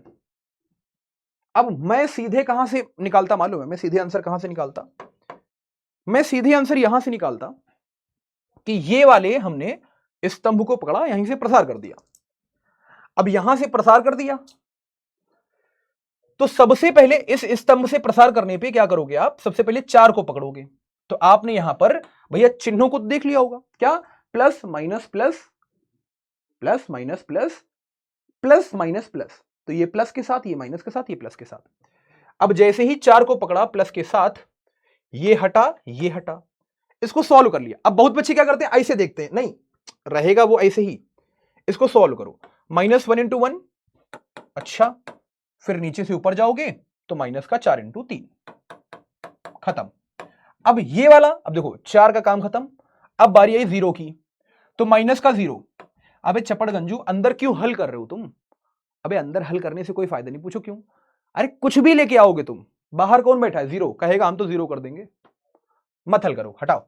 इस 0 की बारी हो गई, अब इस 0 की बारी, प्लस का 0, अबे क्यों हल कर रहे हो, कुछ भी आएगा, बाहर तो 0 बैठा है ना, 0 कर देगा। तो यहां क्या बचा, बाहर 4 बचा, ये -1, ये माइनस का 12, तो ये क्या हो गया 4, और यहां पर माइनस का 13, तो यहां हो गया माइनस का 52। बताओ सरल कौन था, ये ज्यादा सरल था। इसीलिए वो टिप्पणी में लिखा हुआ था कि जहां पर आपको भैया ज्यादा शून्य मिलेंगे आप वहीं से प्रसार कर देना, खत्म। बहुत बहुत आसान, बहुत आसान है, चिन्हों को याद रखो बस, plus minus plus, minus plus minus, plus minus plus, याद करने का तरीका। तो यहां प्लस, यहां माइनस, यहां प्लस, अब यहां प्लस तो यहां माइनस, तो यहां प्लस, यहां माइनस तो यहां प्लस, यहां माइनस, यहां प्लस तो यहां माइनस, यहां प्लस, बस ऐसे याद करना होता है। अरे मैं जिंदा हूं ना रे, ठीक है, यस, मैं गाइडर भैया हूं रे। इधर आ जाओ, इसका मान बताओ। अच्छा ये एक छोटा सा कॉन्सेप्ट है, मालूम है क्या, वो छोटा सा कॉन्सेप्ट क्या है मैं आपको बताता हूं। आप इसका मान निकालोगे 0 आएगा, आप इसका मान निकालो 0 आएगा। अब आप कहोगे भैया आपको कैसे पता, आप तो रट के आते हो, रट के नहीं आता हूं, सुनो इसके पीछे का लॉजिक क्या है मालूम है।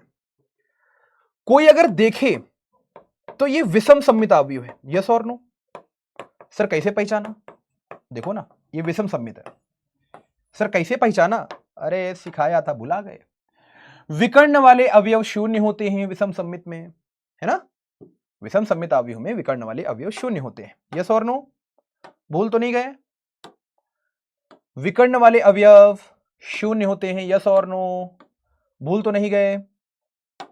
और यहां पर जो बैठा होता है उसका ऋणात्मक मतलब ऑपोजिट साइन का यहां बैठा होता है, यहां साइन अल्फा, यहां माइनस का साइन अल्फा, यहां माइनस का कॉस है तो यहां प्लस का कॉस होगा, देखो है, यहां प्लस का साइन है तो यहां माइनस का होगा, देखो है, विषम सममित है।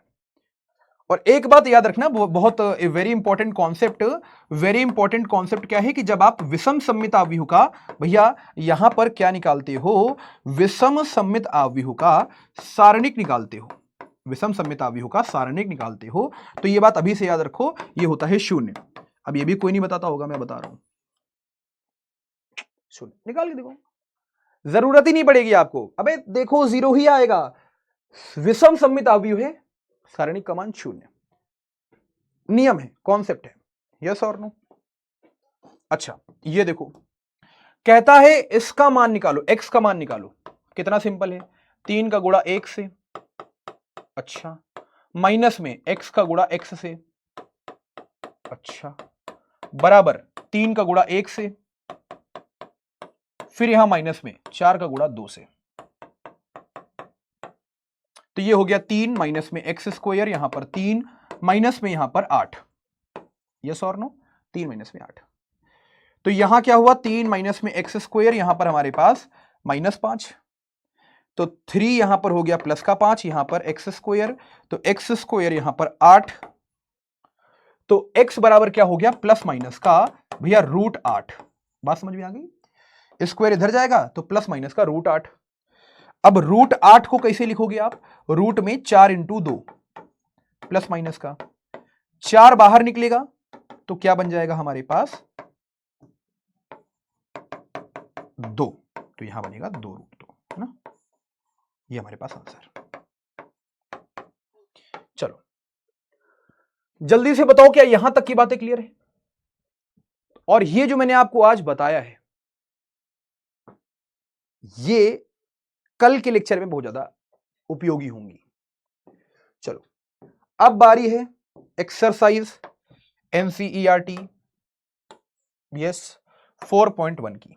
आ जाओ एक्सरसाइज एनसीईआरटी 4.1, आ जाओ रे आ जाओ। सवाल करते हैं जल्दी जल्दी। देखो इसके सारणिक का मान निकालना है। बताओ भैया चैट पे क्या होगा? 2 का गुणा -1 से, अच्छा, फिर माइनस में यहां पर -5 का गुणा 4 से, तो ये कितना आ गया -2, ये क्या आ गया माइनस का 20, माइनस माइनस प्लस हो गया, 20 - 2 होता है 18, ये आपका आंसर। बात समझ में आ गई? तो -2 यहां पर माइनस का -20 यानी कि 20 - 2 यानी कि 18, 18 आपका आंसर। यस ये देखो यहां पर cos थीटा, यहां पर cos थीटा, तो यहां क्या होगा cos थीटा इंटू में cos थीटा, फिर यहां पर माइनस में ये हमारे पास sin थीटा, ये हमारे पास माइनस का sin थीटा, तो यहां पर sin थीटा और इंटू में यहां पर माइनस का sin थीटा, तो ये क्या होने वाला है cos स्क्वायर थीटा, और यहां पर माइनस में ये क्या हो जाएगा माइनस का sin square theta, minus minus plus होता है तो ये हो जाएगा sin square theta plus cos square theta, और इसकी वैल्यू कितनी होती है आप जानते हो 1, आंसर है ना। यहां आ जाओ अगले सवाल पे, इसका मान बताइए। कितना आसान है, x square minus x plus 1 का गुणा एक्स प्लस 1 से, तो यहां क्या आ गया हमारे पास x square minus x plus 1 का गुणा एक्स प्लस 1 से, और यहां पर हमारे पास माइनस में x प्लस 1 का गुणा x माइनस 1 से, x प्लस 1 का गुणा x माइनस 1 से। इसको सॉल्व करना है, मैं थोड़ा सा अलग तरीके से करूंगा। x प्लस 1 यहां भी है, x प्लस 1 यहां भी है, तो क्यों ना x प्लस 1 को कॉमन कर लिया जाए, यस और नो।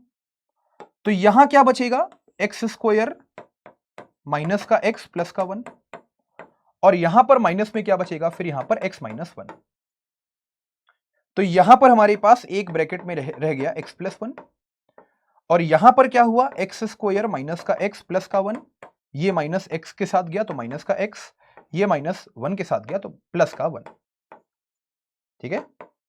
तो यहां क्या बन गया एक ब्रैकेट में x प्लस 1 और एक ब्रैकेट में एक्स स्क्वायर, ये माइनस का x, ये माइनस का x, तो माइनस का 2x, ये प्लस का 1, ये प्लस का 1, तो ये प्लस का 2, यही आपका आंसर। चाहो तो और इसका प्रसार कर लेना, आंसर आ जाएगा आपका, है ना। चलो यहां आ जाओ, यहां हमसे क्या कहता है, काफी अच्छा प्रश्न है। यहां हमसे क्या कहता है कि यदि a बराबर ये है तो दिखाइए ये, अच्छा, तो सबसे पहले बायां पक्ष पकड़ा हम लोगों ने, है ना, बायां पक्ष। बायां पक्ष हमारे पास क्या है, बायां पक्ष हमारे पास है कि भैया 2a का सारणिक, तो सबसे पहले आपको यहां पर समझ में आएगा कि a क्या था हमारे पास 1 2 4 2, तो हमने यहां से 2a निकाला, मतलब 2 का गुणा हमने इस सारणिक से आव्यूह से कराया, तो यहां क्या हुआ 2 का गुणा सबसे हो गया, 2 इंटू 1 हो गया, 2 इंटू 2 हो गया, 2 इंटू 4 हो गया, और 2 इंटू यहां पर 2 हो गया। इस 2 का गुणा सबसे हो गया, तो ये क्या बन गया 2, फिर यहां 4, फिर यहां 8, फिर यहां 4, यस और नो। ये क्या आया 2a आया हमारे पास। अब 2a का क्या निकाल लो यहां पर सारणिक का मान, 2a का क्या निकाल लो सारणिक का मान, तो इसका सारणिक का मान क्या आएगा, 2a का सारणिक का मान क्या आएगा यहां पर 2 4 8 4, तो यहां 2 यहां 4 यहां 8 यहां 4, तो देखो 2a के सारणिक का मान क्या है, पहले 2 का गुणा a से कराएंगे, 2 का गुणा a से कराने के बाद हमें ये आव्यूह मिलेगी, इसके सारणिक का मान कहलाएगा 2a के सारणिक का मान, तो ये कितना हो गया 2 इंटू 4, फिर यहां पर माइनस में 8 इंटू 4, तो ये हो गया 8, माइनस में यहां पर 32, तो 8 में से 32 गया तो माइनस का 24, ये हुआ 2a के सारणिक का मान, मतलब ये क्या आया हमारे पास बायां पक्ष। अब भैया बारी है दाएं पक्ष की, तो दायां पक्ष कैसे निकालोगे भैया, दायां पक्ष हमारे पास बेसिकली आने वाला है कैसे, यहां पर 4 इंटू सारणिक में ए, तो ए क्या था हमारे पास? ए हमारे पास था 1 2 4 2। ए क्या था हमारे पास? 1 2, यहां 4 2।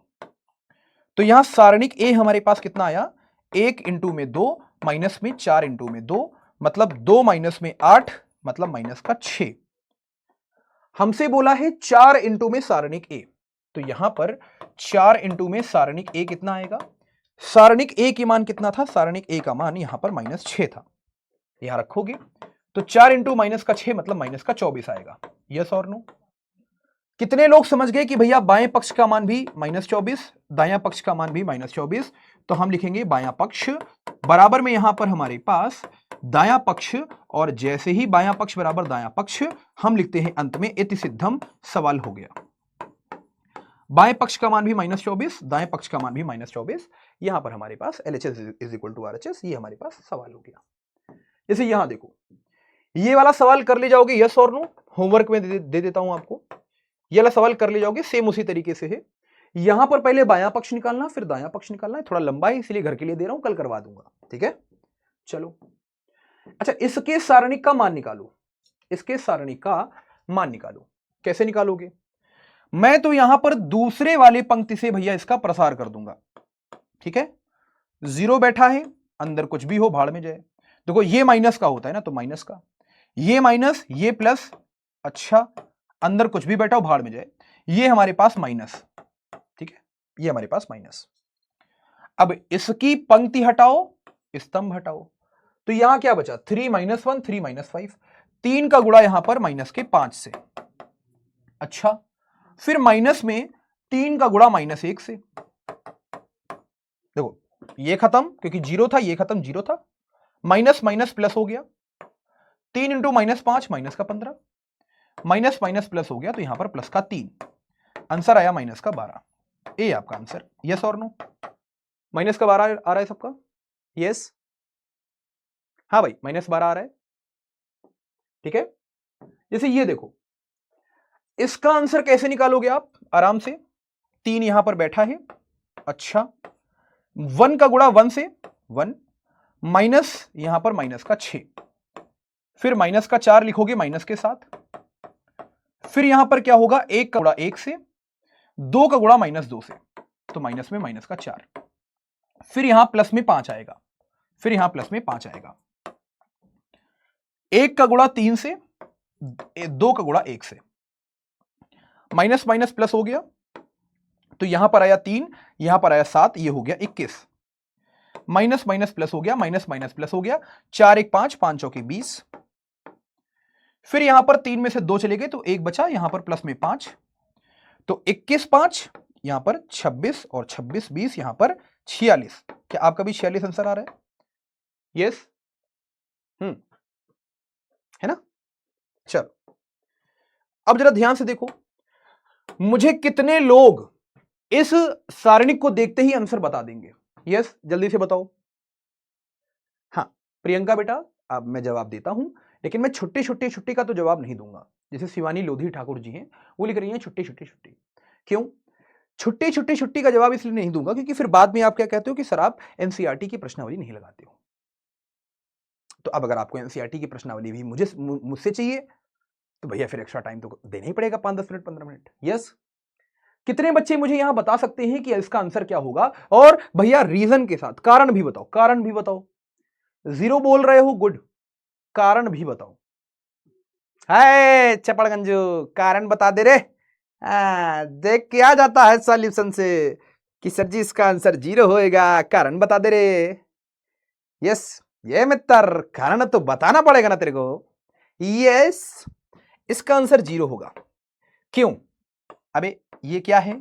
विषम सममित, और विषम सममित आव्यूह का यहां पर सारणिक कैसा होता है? 0। क्यों? विकर्ण वाले अवयव 0 हैं, यहां 1 तो यहां -1, यहां 2 तो यहां -2, यहां -3 तो यहां +3। ये क्या है? विषम सममित। वेरी गुड, विषम सममित है ना? चलो बाकी सवाल आप लोग कर लोगे, बस एक सवाल ये वाला करवा देता हूं। चलो एक पोल वाला सवाल भी कर लेते हैं। क्यों मित्र? तो एनसीईआरटी की भैया यहां पर पहली वाली एक्सरसाइज खत्म हो गई। बाद में मत कहना मेरे से कि सर आपने एनसीईआरटी की एक्सरसाइज नहीं कराई। चलो ये हमारी एक्सरसाइज खत्म हो गई।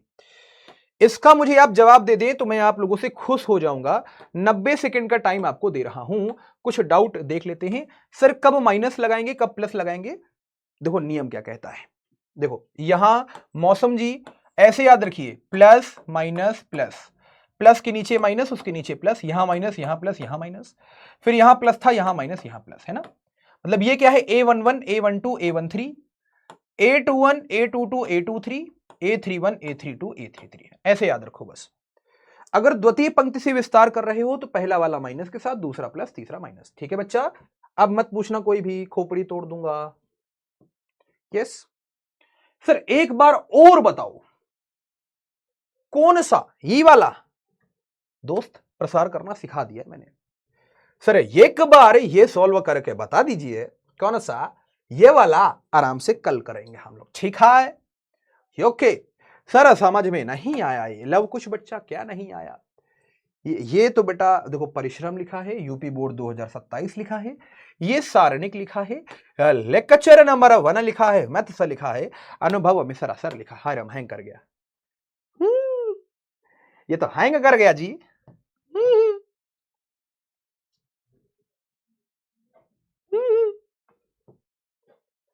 ये तो हैंग कर गया जी, ये रिकॉर्डेड है क्लास, तुम भाग जाए यहां से, हट। ये तो रिकॉर्डेड है क्लास। यस हैंग कर गया, हैंग कर गया, ठीक है चल, हैंग कर गया, हमसे कोई मतलब नहीं है, हमने खराब नहीं किया, बहुत महंगा आता है, 3 लाख रुपया का आता है, हम चलते हैं, ठीक है।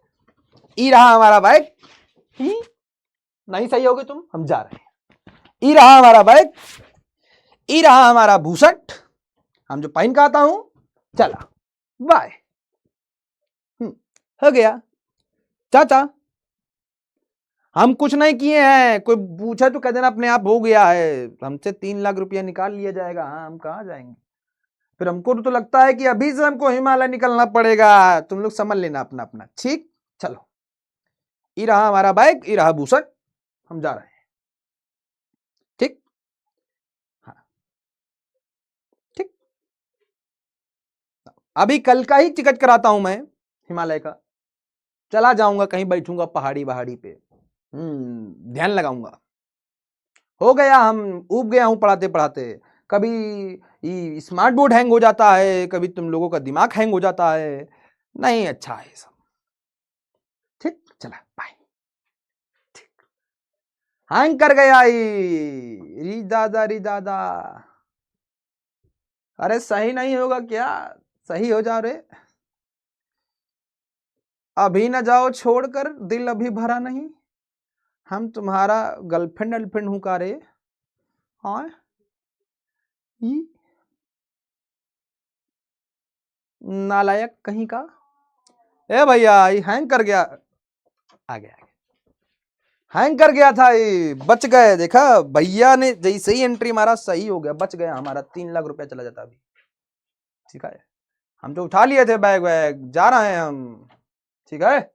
चलो इसका आंसर हम देख लेते हैं, x का गुना x से कराओगे तो मित्र क्या मिलेगा, x स्क्वायर, माइनस में यहां पर 18 दूना 36 होता है, और फिर बराबर में यहां छछरंग 36 होता है, माइनस में यहां पर 36 होता है, हाँ 40 पे, अरे यार 36 से 36 चला गया, एक्स स्क्वायर बराबर 36, तो भैया x बराबर प्लस माइनस 6, 2 यहां पर हमारे पास सही आंसर हो। हाय राम चला गया कहीं छुटकू, ए भैया फूल चला गया कहीं,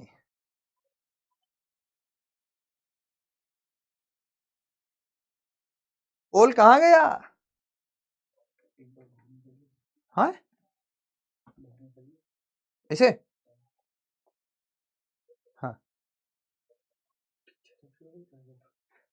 टीचर क्लास चल रहा है हमारा, ठीक भैया चलो हो गया, गड़बड़ हो गया है बहुत कुछ यहाँ, हम जा रहे हैं, हमने कुछ नहीं किया, हमारा सैलरी नहीं कटना चाहिए, बता रहे हैं हम दंगा कर देंगे, ठीक है। चलो बच्चा लोग, यस ठीक है, हम जा रहे हैं, हो गया लफड़ा आज, 3-4 लाख रुपए वसूले जाएंगे, टीचर एक्स कट गया है यहाँ जो चलता है, हाँ हम नहीं पढ़ाएंगे जाओ। ठीक है, पोल चला गया हिमालय, हाँ हमसे पहले चला गया, अब हम जा रहे हैं। ठीक है, चलो पढ़ो आराम से। यस, आज के लिए बस इतना ही रखते हैं भैया, रुक जाइएगा अभी, रिकॉर्डिंग मत स्टॉप करिएगा। यस ठीक है, तो लव यू बच्चा लोग, टाटा बाय बाय, जय हिंद। मिलते हैं आप लोगों से नेक्स्ट क्लास में। अभी देखते हैं क्या लफड़ा हो गया है, हमारा सैलरी नहीं कटना चाहिए। यस हाँ, ना तुम लोगों से रुपया वसूलेंगे हम, 50-50 रुपया, याद रखियो। ठीक है, चलो तो टाटा बाय बाय, जय हिंद, लव यू। मिलते हैं हम लोग नेक्स्ट क्लास में अच्छे से। अभी यहाँ लफड़ा हो गया है, डाउट नहीं देख पाऊंगा मैं, सब कुछ खत्म है। तो मिलते हैं आप लोगों से नेक्स्ट क्लास में। अच्छे से पढ़ते रहिए, मुस्कुराते रहिए, स्वस्थ रहिए, मस्त रहिए। Love you, tata bye bye, जय हिंद, बाय।